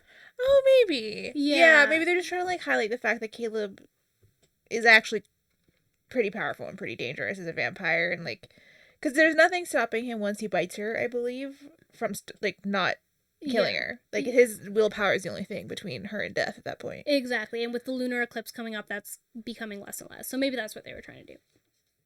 And okay, so they're heading to the fair. We're actually going to go back to Darcy's situation with Orion, Diego, Francesca for chapter 30. So after this, like, interaction with Diego, she apologizes to Diego for setting Sophia up with Tyler. He seems to think that this is because Darcy feels the connection between her and Diego. Like, she set up Sophia and Tyler so that Diego would be free for Darcy to date, and she was like, no, we're friends, so I don't feel that way. And he was like, oh. And then she's like, I'm sorry about Sophia. Maybe you, like, Diego's like, well, maybe we're better off as friends. And she's like, yeah, like us. Just like us. And then they kind of move on. They head to the Ferris wheel, and Orion comes over and completely knocks Diego to his ass and drags Darcy onto the Ferris wheel. And now they're stuck together for, like, 20 minutes. So first, he bites her, takes magic from her. Of course. Yeah, and then they start the ride together. So, like, he's jealous and pissed off, right? He's like, what the hell are you doing with him? And she's like, you literally told me to get information about Diego's uncle. Yeah. Assignment. Yeah. And she's like, and also, you are making out with your girlfriend, so chill. And he was like, no, I'm trying to, like, she's not my girlfriend and all that stuff. And then he starts, like, wiping her mouth, and she's like, what the fuck are you doing? And he's like, I'm trying to get Diego Polaris' saliva off of your mouth.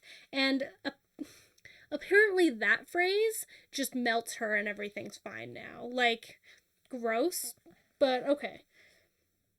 So they end up coming to an agreement that they just did all of those things to each other because they were jealous, and she did request another apology for what he did to his sister and Darius, like him holding her back from going to protect her.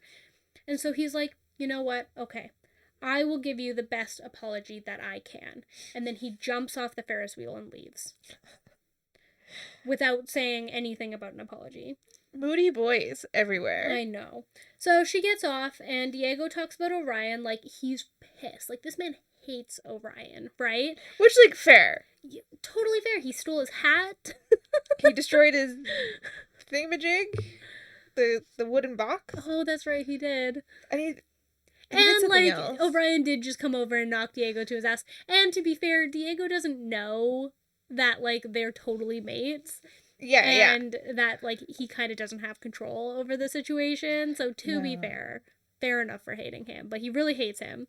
And so he's like, well, like, because Darcy starts to defend him. And Diego's like, what, do you have some sort of pathetic crush on him? And Darcy just doesn't say anything, which is so incriminating in that scenario. Like, just say no. I wonder if it's, like, the mate thing where she just can't deny them or something. Like, she just, like, is so compelled to not. But, like, just make a disgusted face or right, puking like, just or do something. But she can't do anything. It must be the mate thing. She, like, basically just can't bring herself to lie to herself because the love is so strong. So strong. Yeah. So much love. Yeah. I will also add, just remember, she just came to the conclusion that she cares about this man. Oh, yeah. But still can't admit. That day. Yeah. Yeah. So he continues to say how much he despises him. Diego's like, I wish he died when, like, the nymph attack came. And Darcy responds to that by slapping him across the face. So Diego steps back and says, I thought you were different, but you're just like your whore of a sister, pining after bastards who treat you like dirt and only give you a second look because you drop onto your knees for them anytime they liked and left, which is, like, kind of a harsh comment. That is a lot. There, again, it you also had to sounds think about that one. a little rehearsed. Yeah. You're digging deep. Mm-hmm. So she leaves and she heads to the House of Mirrors. And I don't really know what happens here. She kind of just leaves with this, like, she sees all these mirrors about her like all of the current possibilities of her present self and all of the current possibilities of her future self. And she leaves realizing that all she ever wanted to be was who she is now. It's a super weird situation. So she's like, I'm gonna have fun all by myself. And then she gets a text from Lance telling her to meet her in one of the tents, and she throws all that fun by myself stuff away and goes to meet Lance. Immediately to that man. Yeah. So he is now making an effort for the best apology that he can think of, which is the stupidest apology that one could ever think of. So she walks into this tent, and Orion is sitting in an electric chair. And next to him, there's a big elephant man also sitting in an electric chair.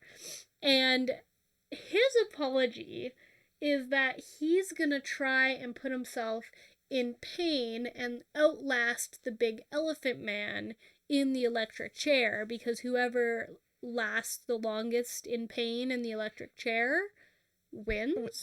Yeah, I don't know what they win, though. I'm gonna be honest. I don't know if they know what they win. Right? So Orion starts getting electrocuted, and he's in, like, severe pain and is just continuing to be like, more. And the elephant man is totally fine. And so Darcy's like, what the fuck are you doing? Yeah, because it's stupid. And then she realizes that, like, the Elephant Man's electric chair isn't plugged in and it's just, like, all a show. Like, it's rigged. And so she's like, oh my god, this man is going to kill himself, which he might have. Probably would have, because he's stupid and stubborn. So she goes to the back and plugs the electric chair in. And I'm just saying, like, if you're going to rig a game like this, have someone guarding it. Yeah, like, if you can just willy-nilly walk back there and plug it in.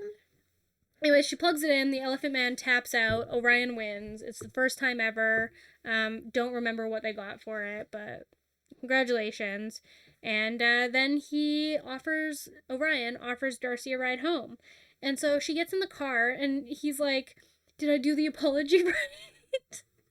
I'm reading this, I don't think he won anything. The dude's just like, congrats, and he's like, here, I thought it was rigged, and then the dude was like, never, and then they just leave. Great apology, dude. So, yeah, she gets in the car, and he's like, did you like my apology? Like, did I do it right? And she's like, dude, you could have just said, I'm sorry. I'm sorry. There's words for something like this, but Faye could never. No. Anyway, so they have angry jealousy sex, and then after her, she, like, told him what she found out about Diego's uncle, basically that, like, the family goes away from work and all of that stuff, so at least it gives Orion some other people to look into. And then she and him both share with each other how compelled they felt towards each other to, like, protect each other and how jealous they were. And, like, it was, like, nice, I guess. Yeah. Moving on, I suppose. Okay, Caleb and Tory. So, we start Caleb's chapter off with kind of like an insane quote from Caleb's internal dialogue. And I'm glad that this stayed an inside thought and didn't come out, get spoken out loud. But he is thinking about how girls usually chased me, but with her, I honestly felt like she wasn't even interested in me half the time, which didn't make sense because I was damn hilarious and the sex was mind-blowing. So what else did she even want? Oh, Caleb. Yeah, what an interesting thing to think. What a world to live in where you can think that. Seriously. I don't have that much confidence. Yeah. So they arrive at the fairy fair together, and he brings her in with vampire speed so that the press can't, like, take a bunch of pictures of them. And they stop inside the fair with a few feet away from the rest of the heirs. And he's like, yo, I gotta go talk to them. And she's like, whatever, I don't care. So once he gets over there, the heirs start kind of giving him shit because he was definitely supposed to leave her on top of that mountain. Yeah, the mountain drive was giving ditch and run, which honestly, for the plot, might have been more entertaining if he had. Totally. So Darius is pissed at him for not doing that, and they all start commenting about how Caleb is obviously feeling more than lust for Tory at this point. Yeah. No shit. Crazy leap there. Yeah. So at this point, they see her walk up to a like kissing booth that has a siren in it, and Darius is like, "What do you mean? She still hasn't figured out how to, like, fight off siren powers yet?" And Max is like, "He's not using siren powers on her." So Caleb and Darius are like, "No, she's not kissing another man in front of us." So Darius gets there first, and he goes up there to literally, like, snatch her away from the kissing booth. And this becomes really awkward when she's like, I was just talking to him about the charity that he was raising money for, which happened to be, like, a foster care orphanage charity. Yeah. And he's like, oh shit. And Caleb obviously overhears this with his vampire hearing, and he was like, loser, but also thank God Darius got there first because I would have done the same fucking thing. He didn't want to get yelled at again today. Mm-hmm. So Caleb has the genius idea to just donate a bunch of money to the charity because that will make Tory love him. Yeah. Yeah. So he goes up to Tory and is like, hey. And she, like, they somehow get into the conversation where Tory is like, okay, like, name 3 of my friends. Like, you don't know anything about me. You don't care about me. Name 3 of my friends. And he got Jerry because he plays pitball with Jerry. Yeah. And then Hat Guy. And then a girl. and he fails that one. But he's like, don't worry, because you're going to love me when you found out that I just donated a bunch of auras, which is their currency, to this charity. And she was like, you thought that I wanted you to just throw your money around at a charity? Like, what are you talking about? And he was like, well, what do you want? And she was like, I want someone to make my heart beat faster and challenge me and excite me and exhilarate me and make me afraid. And like basically she just wants to feel alive in like really aggressive and unnecessary and toxic ways. Yeah. She wants to be unsafe. And really she should get some therapy. To talk about all those things she just said to Caleb, but in a more productive environment. Yeah. So Caleb's pondering this, and Diego comes up to them, and Caleb gets like immediately annoyed that Diego's like ruining their date. And Tory's also kind of like, hey Diego, like we're kind of on a date right now. And Diego's like, I really need to talk. Me and Darcy kissed. And she's like, sorry, what? And Caleb's like, dude, leave us alone. And then Tory's like, sort like, Diego, like, can we talk about this later? And Diego also calls Tory a whore. Yep. In Spanish. And Caleb's like, kind of gets set off. But then, like, Tory's like, no, don't make a scene here. And so Diego leaves. And then Caleb kind of listens to her about what she wants, I guess, and takes her to a haunted house. So, like, he's gonna make her feel alive and afraid and all those things she wants, and it works. Like, they go into the haunted house, it's really freaky, it's, like, obviously with magic. Once again, the only thing to note here is that there's fire in the haunted house, and it doesn't burn her. Wow. Yeah. New revelation. Yeah, but the other problem that we run into here is that, like, Caleb is totally falling for this girl.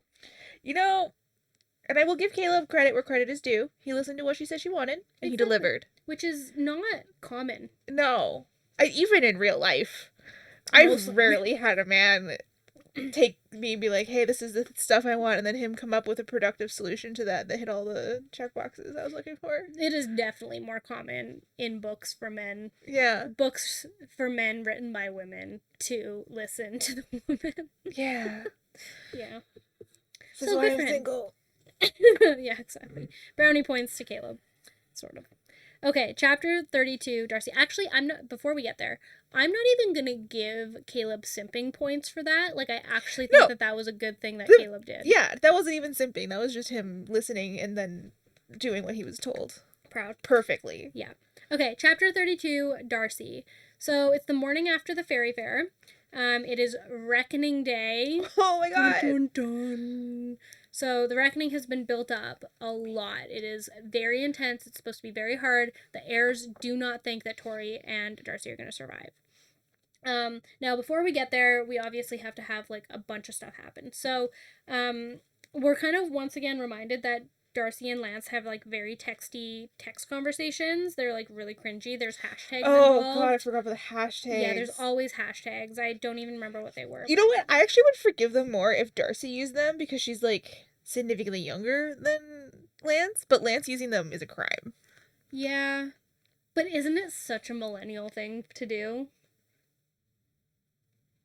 I feel like the Gen Zs don't use... I don't know. I'm too firmly a millennial, I think, to know the difference. Okay, well, who's using the hashtags? Because it's not the younger people anymore. That's true. I have no idea who's using hashtags. Okay. Anyways, Darcy also has, like, her internal dialogue about how her and Tory have been through so much in their lives, and they're so lucky that they have each other, and even if they fail the reckoning, there's nobody that could take them away from each other, and how lucky, whatever. She does see Diego briefly, but, like, she's like, I'm not dealing with this today. She also overhears Kylie talking about screwing Seth with Pegasus glitter all night, and that's a whole thing. She also tells Tory basically all about what happened with Diego. She debates telling her about Orion, and then once again she doesn't. Mistake. And her rationale on this one, this is so funny, her rationale for not telling Tory about Orion is that, like, me and Orion don't even really know what we are yet. And I was like, that's never stopped either of you from telling each other about their lives. I don't think that's ever stopped anyone from telling someone about that. No, Tory is confided in Darcy for every single thing in her life, including Caleb, and, like, that's an embarrassing one. So, anyways. Also, maybe talking it through with your sister would help you figure out what you are. Maybe she could Crazy tell idea. you that you are in fact in love with each other. Yeah. And then Darcy can do the same with her and Darius. Problem solved. Yeah. Whatever. Okay. So the reckoning happens, and basically they get to this place, and they all get like scores from their elemental trials that we don't really know what they mean, but they get scores. So like Darcy and Tory get 9s, Sophia has a 5, Tyler has a 7, Diego had a 3, and they all need a 12 to pass the reckoning. We don't know how this is calculated. Okay, welcome to the most underwhelming situation of this entire series. So this whole reckoning that nobody thinks that they're going to pass, that has been built up so much. For 3 books. 3 whole books. So they end up looking to the stars. Zenith says something Latin, and they fall into this vortex. And a voice says it's time to face the reckoning. So Darcy, and we're just going to assume for the sake of this book that because we're in Darcy's point of view, the same thing is happening to Tory at the moment. So they get transported to a street with a burning house, and they are witnessing the burning of their house when their parents initially had died and burnt to whatever ash, and the girls survived. And now we know that they survived the fire because they have some sort of immunity to it. So she watched that. Then she watched like some of her other memories on her foster days of foster parents not like loving them anymore. Darcy's obviously like feeling like getting like some PTSD about the situation, but she's just like watching things that have already happened to her in her past days.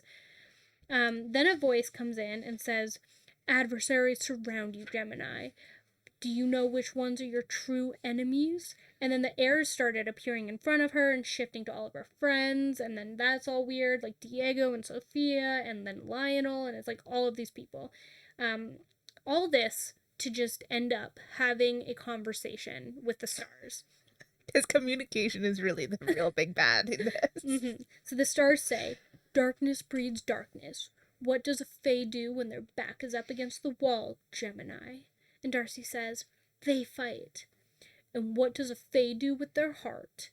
And this question is the hardest thing Darcy has ever had to answer, because her heart is obviously with Orion, but she still has to find a way to overcome that and just say the words, "They guard it." And what will the fae do to claim their rightful place in Solaria? Anything. And then she gets sent back to the Zodiac Academy, and she passes. And that is it. And this just makes me think so much of Feyre Under the Mountain, trying to figure out how to read. Right? Like, it's... Like, I guess... Feyre's challenges might have been, like, mildly more difficult than this. They had to be more difficult. She didn't get bullied as much, I guess. Yeah. But, like... She did fight a worm thing, just like they did. Yep. And then... Didn't she even, like... I don't remember it that well, but didn't she not actually beat it? Like, wasn't it kind of a cop-out how she won? Because Reese helped her with the reading. Yeah. Like, whispering in her ear. Yeah. And didn't, like, he do something with the worm, too? Like, I'm pretty sure she didn't actually... Win anything on her own. Yeah, I don't really... I think I've repressed.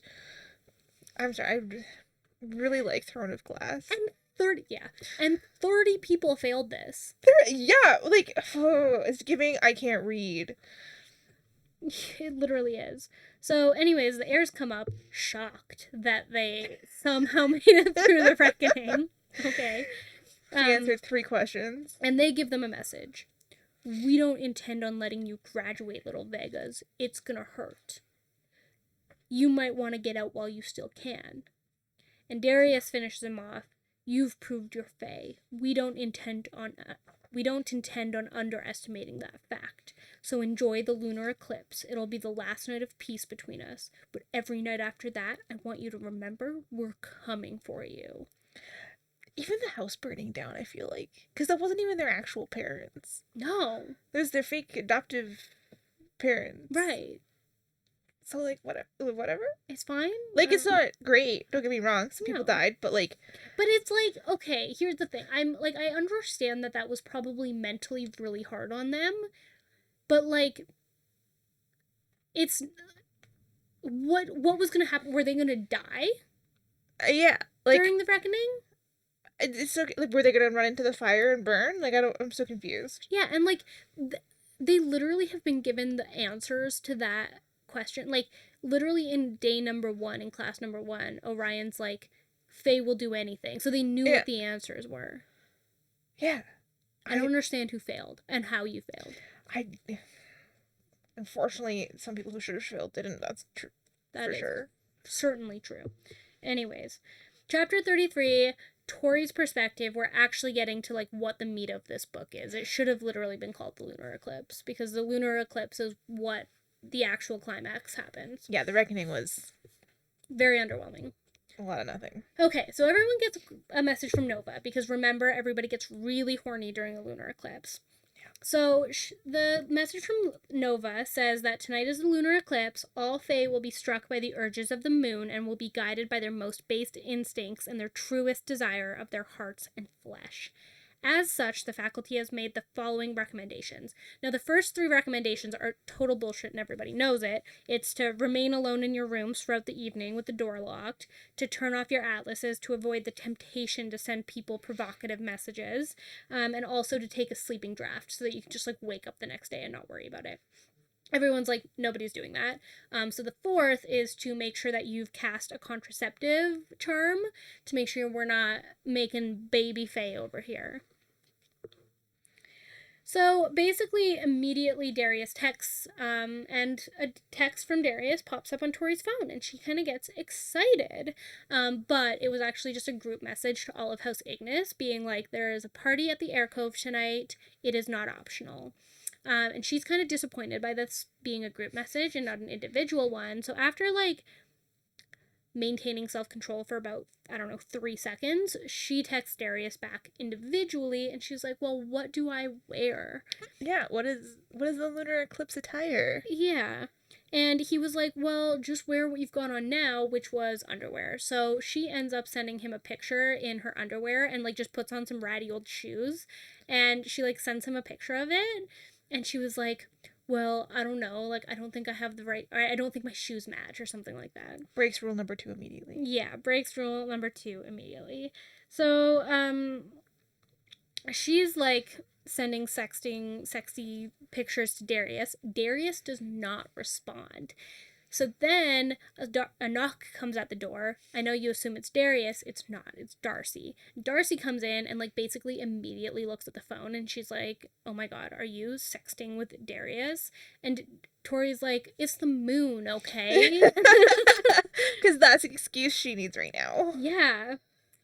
So then, Darcy, like, forces her into this, like, super innocent-looking white dress and puts, like, flowers in her hair, and she's like, well, maybe if you're dressed all innocent, then you'll act it, too. Which we all know is not happening. No. And then, like, they get into this argument where Tory is, like, trying to justify why Darius is better than Caleb, and she's just like, well, Darius is an asshole like Caleb is an asshole, but Caleb pretends to be nice sometimes, where Darius is just, like, who he is. He's just an asshole, and he doesn't pretend to be anything else. I genuinely think Caleb is nice. He is. In there. Like, not all the time, don't get me wrong. But, like, I don't think he's faking it. Like, the haunted house was not faking it. Like, he's tied down by his circumstances and refuses to try and get out of them, which is shitty. But he, like, genuinely isn't happy about his circumstances and that he has to be an asshole. Yeah, like, I think he would prefer to be nice and actually date her and treat her like a princess. He tries to accomplish his job without being an asshole. Yeah. So, Tori's wrong. Tori's being ridiculous right now. Yeah, no, she's just... Yeah. She just wants a man to treat her like garbage. Exactly. 100% of the time. Yeah. So then there's another knock on the door, and this time it is Darius. And basically he immediately calls her pretty. And then, like, Darcy is like, and then he leaves right after. He's like, oh shit, like, Darcy's here. And then Tory, like, before the end of this chapter is like, oh my god, how did he make pretty sound so hot? And Darcy's like, he didn't. You're delusional. That is not what happened. Oh my god. Okay, so now we're going to Darius's perspective, because Darius is like freaking out. This girl just sent her nudes, almost nudes, and it's like a whole thing, right? So he's horny right now. He keeps looking at the picture Tori sent him, and he's playing mental gymnastics on like why did she send me this? Blah blah blah. He's already late to meet Lance anyways, and so he's like leaving. Marguerite is there. Marguerite's trying to get in his pants. He's like, no. It's a whole thing. So while he's talking to Marguerite, though, Darcy and Tori walk through the common room, and like he's like, "Oh my god, I can't let myself get distracted by this girl, not even if it's the girl." And we're like, "Okay."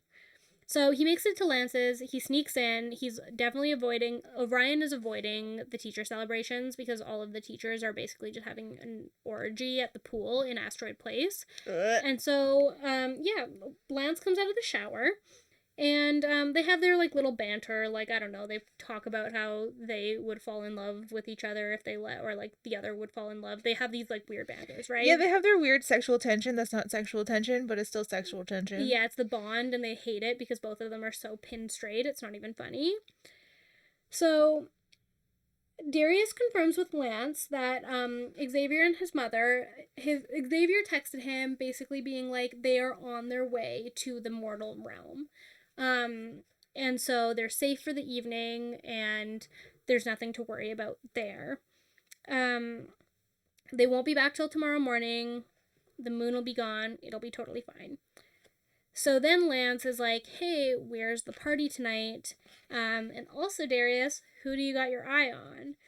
And Darius is like, okay, listen, if a girl sends you a naked photo, that means she wants to have sex, right? And Lance is like, yeah, that's usually a pretty good indicator. Yeah. And then Darius is like, well, what if she, like, hates you more than humanly possible? And Lance is like, okay, well, like, I know who you're talking about now. You don't have to be subtle. So he's like, well, is this girl also dating one of your best friends, Darius? Like, what are you getting yourself into? Yeah, do you want to play that game? Yeah. And Darius is like, yeah, but, like, Caleb shares, and he's got a new girl every week. He wouldn't care. And Darius also is like, yeah, but Caleb also texted me like a million times telling me to stay away from Tory. And remember, Caleb's not here right now. Caleb is... Oh, yeah, Caleb's at home. Yeah, because his mom pulled him out. So, like, mostly Darius just doesn't care what Caleb thinks. Yeah. Because he knows he'd care. Oh, yes. Yeah. Because Caleb is simping hard. Yeah, but Lance actually tells him to go for it, right? Like, Lance is like, listen, if you get rejected, this will be good for you. You deserve for your ego to get hit. And then Washer comes and knocks on the door, because Washer wants Orion to go join the party, and he's like, get me out of here. So they leave. They head to the top of the cliffs above the air cove where the party is happening, and Darius spots Roxy immediately. So Lance is like, dude, go for it. Tell her how you feel. She's just a girl. And internally, Darius is like, she wasn't just a girl, though. Not to me. She was the one girl I shouldn't want, the one I couldn't have, the one I didn't need. And yet I did. And everything in my life could be so damaged, so badly, that I'd fought tooth and claw up until this point. Okay. So, yeah. He's struggling. He's on the verge of a Dragon Boy tantrum. Yeah. Oh, I love his Dragon Boy tantrum. They're so good. Just immediately loses order form. For, like, nothing. The drop of a hat. He's like, no, done. Yeah. Okay, chapter 35. We've got 3 more left. So it's now Darcy's chapter. She's still with Tory drinking beer while everyone else is just enjoying their sex party. She hasn't seen Diego tonight, figured that he's still in his room being sad. And Darcy is actually feeling the same urges for Orion when she's like, damn moon. And Tori's like, did you say dragon? And both of them are just having, like, they're in their fields about what they want. I like how both of them are like, oh, it's the moon. Like, you wouldn't climb both of these men like fucking trees on a Tuesday afternoon. I know, they're just heightened, I guess, right now.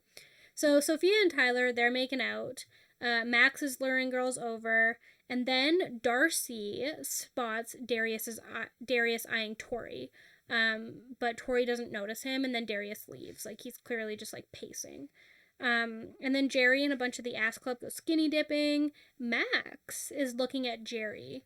And, like, Max tries to lure Jerry over, but Jerry breaks his spell. I just like this quote from Max of, "Yeah, baby, do you want to see my cucumber in Yeah. private?" Yeah. Yeah, he's really good. He's got game. What lines this man is spitting. Yeah. But then Darcy gets a text from Orion asking her to meet him at Air Tower in 10 minutes. Absolutely no self-control. She goes immediately. Tori's also like, because Darcy makes up an excuse, right? She's like, hey, I'm going to go grab my bag, instead of telling her what's been going on. And then Tori's like, oh, also go get Diego to apologize. Like, he deserves it. So she goes over to the Air Tower, except for there's a problem. Orion messages her being like, Diego is like staring like an axe murderer out her window, so actually come to the Wailing Wood. And so she does. And they start, making out, they start doing stuff, and then all of a sudden she's like, kind of got this itch at the back of her shoulders, and she's like, oh, I just feel like I need something. And he's like, sex? And she's like, well, yeah, that'd be great too, but like, there's something in my shoulders, like they're getting itchy. And he tells her to turn around, and apparently this happens with Darius too, because they have wings, that when their orders like feel like they need to like come out, their shoulders get like itchy and stuff. So he just starts massaging her back. Because apparently the eclipse also makes the need of their order forms much more urgent. And okay, couple things here actually. First of all, why is Orion allowed to bite her and like make out with her? Like, does he just have more control over his order because he's older? I think so. Okay. I think that's what it's supposed to be, is just like, he's older, he's more experienced, he's done this more times since puberty. Yeah. And second of all, if we're worried that like, if the orders have more urges during the lunar eclipse, why aren't Tory and Darcy like locked the fuck up? I would be afraid, personally. Because they are going to be emerging as like crazy powerful dragons, and you're just letting them outside drinking alcohol? Yeah. Okay. They should be in locked rooms with reinforced steel doors. Anyways. Okay, chapter 36, we have Seth. And Seth is actually with Kylie right now. And he is having some mechanical problems with sex. As in, he can't get it working. Because she's just like not attractive to him. And he's like trying, because he's picturing like Darcy basically. And it's working for a bit. But then Kylie in the middle of it screams out that she loves him. And it just like kills the mood for him. So he can't do it. Oh, Seth. So he basically dumps her, tells her that he never loved her, and like walked away. And she's like, you're an asshole. And he's like, yeah, I know, bye. He's like, I'm aware. It's honestly, fine. Kylie deserves better. Yeah, Kylie. She's not the greatest, but Kylie has her problems. She should date Milton. Ooh, yeah, she should. I don't actually remember who she ends up dating. That might actually be where she goes. My brain just like pushed that to the forefront. I don't remember. Yeah. So he decides like the moon is pushing him towards Darcy. Now this is a problem, because where is Darcy? Getting a massage in the Wailing Wood from her professor. Mm-hmm. Yeah, big problem. Rule number 1. Yeah. Baby. So as he goes looking in the Wailing Wood, he kind of runs into his pack at first, and he's like, hey, where is she? And they're like, hey, why don't you come hang out with your pack and have an orgy with us? And he's like, no, I really want to be with her. But, like, the pack, like, they're all kind of in a daze right now, so instead of getting mad at him, they're just like, we'll be here when she rejects you. Because they're always horny, but now they're extra horny. Yeah, but for some reason, Seth is just really optimistic that she's not going to reject him this time. So he's excited. So he does find them, and Darcy is like laughing. Oh, actually, before he finds them, he also sees like Darius just pacing, like an anxious little dragon boy who really wants to go talk to the girl that he likes, but he just like hasn't gotten up the courage to do it. So he does see that. Yeah. So as he's walking over to go find them, he's like, that guy that she's fucking is probably like a total Brody, and like he's probably just a total asshole, and I'm gonna beat him up. And he's like just kind of making up stories in his head. But he does spot Darcy, and she's laughing, and it's Orion. And he's like, Orion? And Orion immediately springs into action. He's like, thanks for the drink. And in Seth's head was like, oh, right, vampire. Source. Got it. It's fine. Allowed. Yeah. And then Orion is like, leave. And Seth is like, no, I want to talk to Darcy. And they kind of start trying to shove each other off the cliff for whatever reason. It's like this whole thing. And so Seth is like, please, can I just have like 5 minutes of Darcy's time? Like, I really want to fuck her. He's like, this will solve all of my problems. Yeah, so he's like, listen, I broke up with Kylie. I know this is crazy, but the moon just drives you to who you want the most, and I want you. And, like, you feel this too, right? And as he's looking in Darcy's eyes, he sees that her pupils are, like, dilated with lust. And so he's like, see, she feels it too. Yeah. Yeah. It was nothing to do with that teacher. Yeah, and she goes, I don't know how to make this any clearer to you, Seth, but I am not interested. And so Orion starts laughing. And then Seth to Darcy is like, I know what you did. And then leaves. And also he's like, this is the last time you reject me. Which is probably not true. No. If I had to guess. But as he leaves, there's kind of like a question that's brewing in his head. And he's just like, wait, if he bit her, where was the blood? Because there was no blood. Dun dun dun. Oh no. Okay, chapter 37. Oh my gosh, okay, sorry, we have 3 more chapters now. Chapter 37 is Tory, and Tory is laying on the sand having like the same shoulder itching as Darcy is. And she knows she needs something, she doesn't know what. So as is dancing, Almighty Sovereign Society, they're dancing, and Tory joins them for a while. Max ends up dancing with Jerry, and it honestly, to Tory, makes it look more like Max is under Jerry's spell than the other way around, which we love. Yeah. Yeah. So Tory, ends up leaving in search for, like, God knows what, to tame this, like, fire that's brewing in her.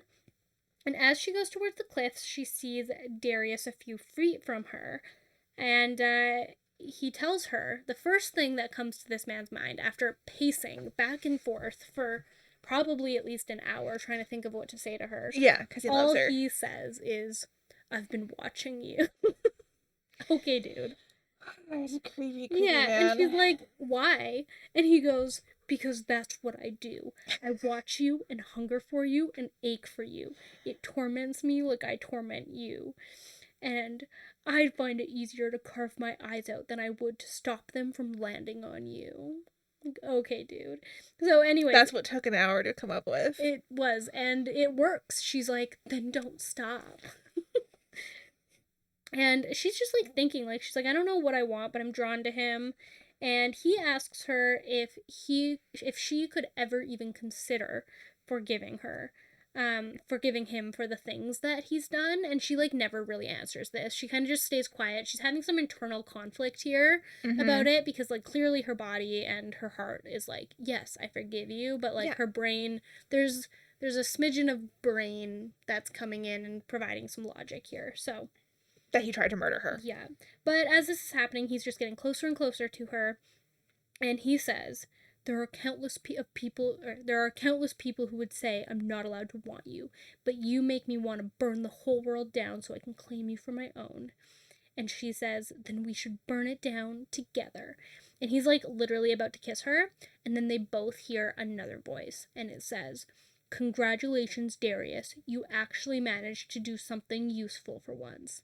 It was Lionel.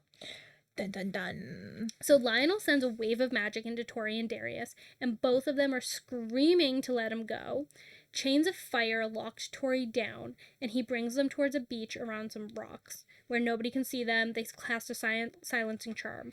Orion is also captured, and so is Darcy. We don't really know how they got captured, but everybody, Orion, Darcy, Tory, and Darius are there. All of a sudden, the world disappears from around them, and they are transported somewhere far from the academy. They, like, fall into this cliff top with a dark sea to their left. On to chapter 38 for Darcy. So as they fall into this cliff top, a crater falls as well, containing, like, this blackened patch of stone that kind of looks like ink. All 4 of them are here now. And Darcy is like asking what's happening. Darius and Lance just turn into action. Darius tells Lance to hurry, and this scene that we see can only be described as Harry Potter book 4 when they get into the graveyard. Yeah. Yeah, it's pretty similar. Like, Lionel has these followers that are in hooded cloaks with wooden masks that they have their faces carved into them and hollow eyes. Death Eaters. And they're just everywhere. And we're doing some sort of ritual. Like, this is literally Harry Potter. Yeah. Again, no hate. No hate. I'm not even calling copyright on No. it. It's just like, I don't care. It's Also, just screw J.K. Rowling. So, like, genuine. Plagiarize as much as you physically can without getting sued. Exactly. So Orion and Darius share a look and they spring into action immediately. So Orion twists something in his palm, blood leaks between his fingers, and starts murmuring. He casts a storm of magic at Lionel before he's able to greet them. Like, Lionel's about to greet them, and Darius and Orion have been practicing, okay? They knew that this was coming. Obviously didn't know that Darcy and Tory were going to be involved, but, like, they knew it was coming. They're in action. So Darius basically leaves them and runs for the cliffs and climbs over it, while Orion creates a shield. So Darius has abandoned them. Darcy and Tory both immediately give Orion their hands to use their power to make the shield stronger, because there's also more fake Death Eaters coming at them to, like, try and break the shield. So Orion's like, hey, listen, guys, hold on. We're not going to be able to hold this much better. But Orion says also that Darius is going to give them a chance to run. So then they're supposed to jump off the cliff. Darius is going to catch them afterwards, and they're going to escape. So Darius comes up in his dragon form, and he's unleashing fire on all of them, but 2 more Fae appear by Lionel. It is Orion's mom, Stella, and Xavier. No. Xavier didn't escape. Not our Xavier baby. So that's really upsetting. So Lionel bellows, enough or Xavier will die, which immediately stops everything. Like, Darius stops, he comes back into Fae form, he's going to listen to what his dad says so he doesn't hurt Xavier, obviously. As he should. Protect that child. As he should. This will become a point of contention later. Yeah, no, protect that baby. As he frickin' should. Protect Xavier. Stella also asks Orion, like, hey, are you going to join this time willingly? And he's like, no, but I will do as Lionel says to protect Xavier. Like, that's what the priority is here. So Lionel starts his very self-indulgent speech. 4 years ago, we stood on this very spot. We failed to enter the Shadow Realm, but this time will be different. He has Stella bring some scriptures, and Darcy remembers that the Shadow Realm is where nymphs are from. So just reminder there. That plotline's still here. There is still a war, and there are still nymphs as a problem. Mm-hmm. He says, we believe we made an error before in translating the Tenebris Scriptures, which is just dark scriptures for anyone who doesn't speak whatever language that is. So the word pure is interchangeable with many meanings in the tongue of old, one of which is royal. And then he looks at the Vega twins. So right after that, we're realizing, like, that Tory and Darcy obviously have something to do with this. And Lionel starts screaming, and everyone starts chanting in some weird dark language. And Darcy, like, knows right away that it has to be dark magic, if you guys hadn't figured that out yet. It's definitely dark magic at this point, right? Yeah. So then Lionel turns into an enormous dragon and begins circling around the chant. And this ritual is, like, very oddly specific, but apparently this is how you make stardust. So during their chants, a rip tears in the, like, sky of the universe, and a meteor comes in and lands on the crater, and then Lionel, like, breathes fire on it. Which, like, because we know we're about to go through the whole, like, the special stardust on the special day, but, like, has no one made stardust on a lunar eclipse before? Yeah, because apparently making stardust on the lunar eclipse is what makes the stardust take you to the Shadow Realm. Right. But, like, I guess they're all too busy fucking each other. That's true. It would be pretty... You've got better things to be doing on a lunar eclipse than making stardust. Honestly, though. Honestly. Okay. So apparently the Vegas are going to be going to the Shadow Realm because, during the scriptures, they need the royal or something like that. Orion accuses Stella about what happened to Clara. He's like, hey, your daughter died last time we did this. And she says that Clara actually wanted this. So Tory asks Stella what they want, and Stella says that she wants the fifth element, the shadows. So her and Lionel are trying to get the shadows as the fifth element. Okay, last chapter of this book, Tory's perspective. So Tory doesn't cooperate with Lionel immediately, obviously, and so he decides to punch her. Darius immediately starts freaking out because he can't see Tory hurt in any way, shape, or form. Dragon Boy meltdown time. And then Lionel's like, hey, stop that. If you don't cooperate, then I'll take it out on your sister. So basically explains that both of them are could be used, but one of them is still possible. So if one of you doesn't cooperate, I'll just kill the other. Which kind of also seems silly because if you kill the other one, then the other one's definitely not cooperating. Right. So what's the deal there? But whatever. Both of the girls automatically cooperate. Tory also blames Darius kind of immediately. She thinks that he sort of thinks that Darius set her up, but even if she doesn't think that, she doesn't think that he's doing enough to try and save them, the situation. Yeah. Whatever. I think that Tory's being a little bit unreasonable, but also they're going through a very odd situation right now, so I guess I can't be too mad. Yeah. Orion is explaining kind of quietly that Lionel needs them to claim the shadows. So the girls hold their hands as they're moved forward, and Lionel, before they kind of takes their hands away and then cuts their hands and then puts their palms again together, so they're holding hands again. And then they're supposed to go forth and feed the shadows. So the two girls in this crater that just happened with the whole weird ritual situation. So the girls promise each other that they're not going to let go of each other. Stella and Lionel join them and place their hands on each other's shoulders, and then Darius took Tory's free hand and Orion Darcy's, so they're just kind of in a group holding hands, about to deal with this shadow situation. And Tory's still upset that Darius isn't fighting for her rather than really he's just accepting her fate. And he's kind of got a cold look on him, and she thinks she can see a hint of regret, but overall she's too mad or hurt to have any empathy here.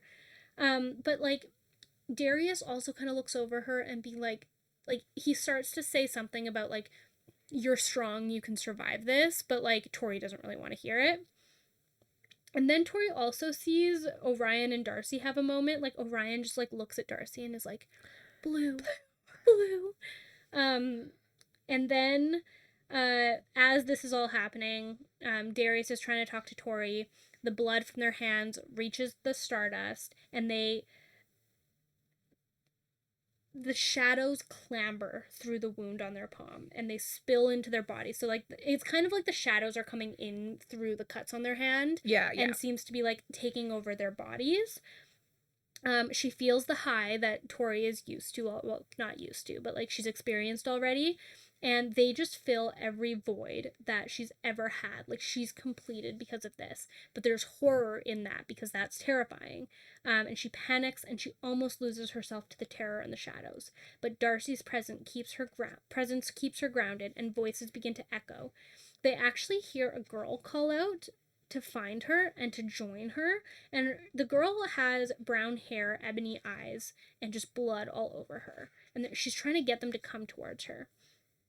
Tory feels the flames heat up, and the girl promises to free them from the pain because these flames actually hurt the girls. And so the girl that was calling to them says, I promise that I'll free you from this pain. All you have to do is let go. And the only thing that kept Tory from reaching out for the shadows was that she would never let go of Darcy to do so. But instead of falling forward like she thought she would, she fell backwards with Darcy, unsure of who's pulling who. They're both falling backwards.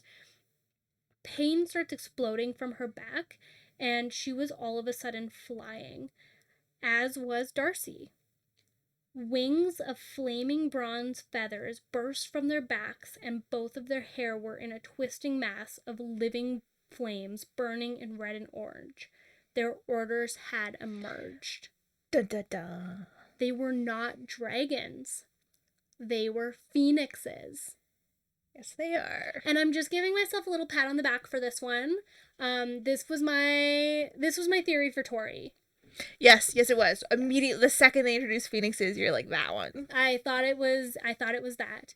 And I didn't guess it for Darcy, but you made a really good point the other day that they couldn't make them different orders. There's too much going on. It would be so confused. Like, this cast is massive, and like, you know all of these characters fairly well. Like, you understand their like, Diego's doing weird shit. We don't really know what's going on there, but like, we know he's doing weird shit. Yeah. Like, I couldn't imagine having to put up with different orders. You have to do different magic for both of them, and like, it'd be a nightmare. Yeah. So after they emerge as phoenixes, they feel the exhaustion coming in, they felt the shadows coiling close again, and they fell from the sky, and they're caught in this net of air magic. Lionel and Stella are celebrating. It worked. Yeah. Hurrah. And they don't seem to care that much about the order, weirdly enough. But they're like pumped that they hold these shadows. Darius and Orion are trying to make sure that the girls are okay. Tory like immediately pushes Darius away, but he's like not leaving her side. Because like Darius has come to some conclusions today. He definitely likes Tory. He's willing to admit that he likes Tory, so he's trying to protect her. And he was like definitely in resolve that he was gonna go see her and like convince her that he was worthy. Yeah. And Tory, on the other hand, thinks that he like fully betrayed her. So there's a situation happening there. Yeah. The other thing is Tory and Darcy can still feel the shadows in their body lurking, taking root, and growing. So Lionel comes over and tells Darius and Orion that they now hold the fifth element too. So basically, this was all so that Orion and Darius could not go to the authorities. Yeah, because they're all fucked. Yeah, because it's all illegal that they have the shadows. So basically, he's using it to make sure that they can't go to the authorities, and they damn themselves in the process. And then Lionel goes over to Tory and Darcy and uses dark coercion to tell them to forget they were ever here and that they will have no memory of this night other than knowing that their orders emerged. They'll forget the shadows and that they ever saw Lionel. Flames danced in their eyes, though. So Tory and Darcy felt this, like, flames dancing in their eyes, kind of as a protective barrier, and they actually fight off the coercion. But they don't tell Lionel this. They basically make it look like they got coerced. Which they're really good at. So then Lionel tells Darius to take them back to the academy. And the book ends, so Darius looks to Tory and is like, I'm so sorry that this happened. And Tory internally ends this book with, sorry, not yet. He wasn't. Yeah. And that's the end of this book. That's gonna go places. That is gonna go so many places. We are deciding, so after this book, there's obviously book 4, Shadow Princess. But in the middle of it, there's also the Dark Fae series. What is it called? It's called Ruthless Boys of the Zodiac. Yeah. And it's a prequel series, but what's about to happen is a lot of characters are going to be introduced that are in that series. Yeah. So let us know what you want, because we're going to continue to do this Zodiac Academy recap series, but would you rather see the Ruthless Boys recaps, or would you rather see us go into number 4? Let us know in the comments, and we'll do that. Because Ruthless Boys, I think, is better than Zodiac Academy. That's what I hear. Like, I think the storyline's cooler. I think the characters are better. It's a wide choose, which is my favorite genre of romance. Yeah. So I think that one's a lot of fun, and it really adds a lot of spice to Gabe, who is going to be a character introduced in the next book, and like, if they're just going to start introducing people, you're going to be like, I don't know why I care about this person, but like, you should really care about that person. Okay, so maybe it would be good to do that, but let us know in the comments. We've been loving reading your comments. They've been so sweet. It's been very fun. We've been trying to respond to all of them, so thank you for the likes, thank you for the comments. It helps us keep motivation to keep going. Give us a subscribe so you don't miss the next time we come out with the Zodiac Academy recap. Bye. Good night.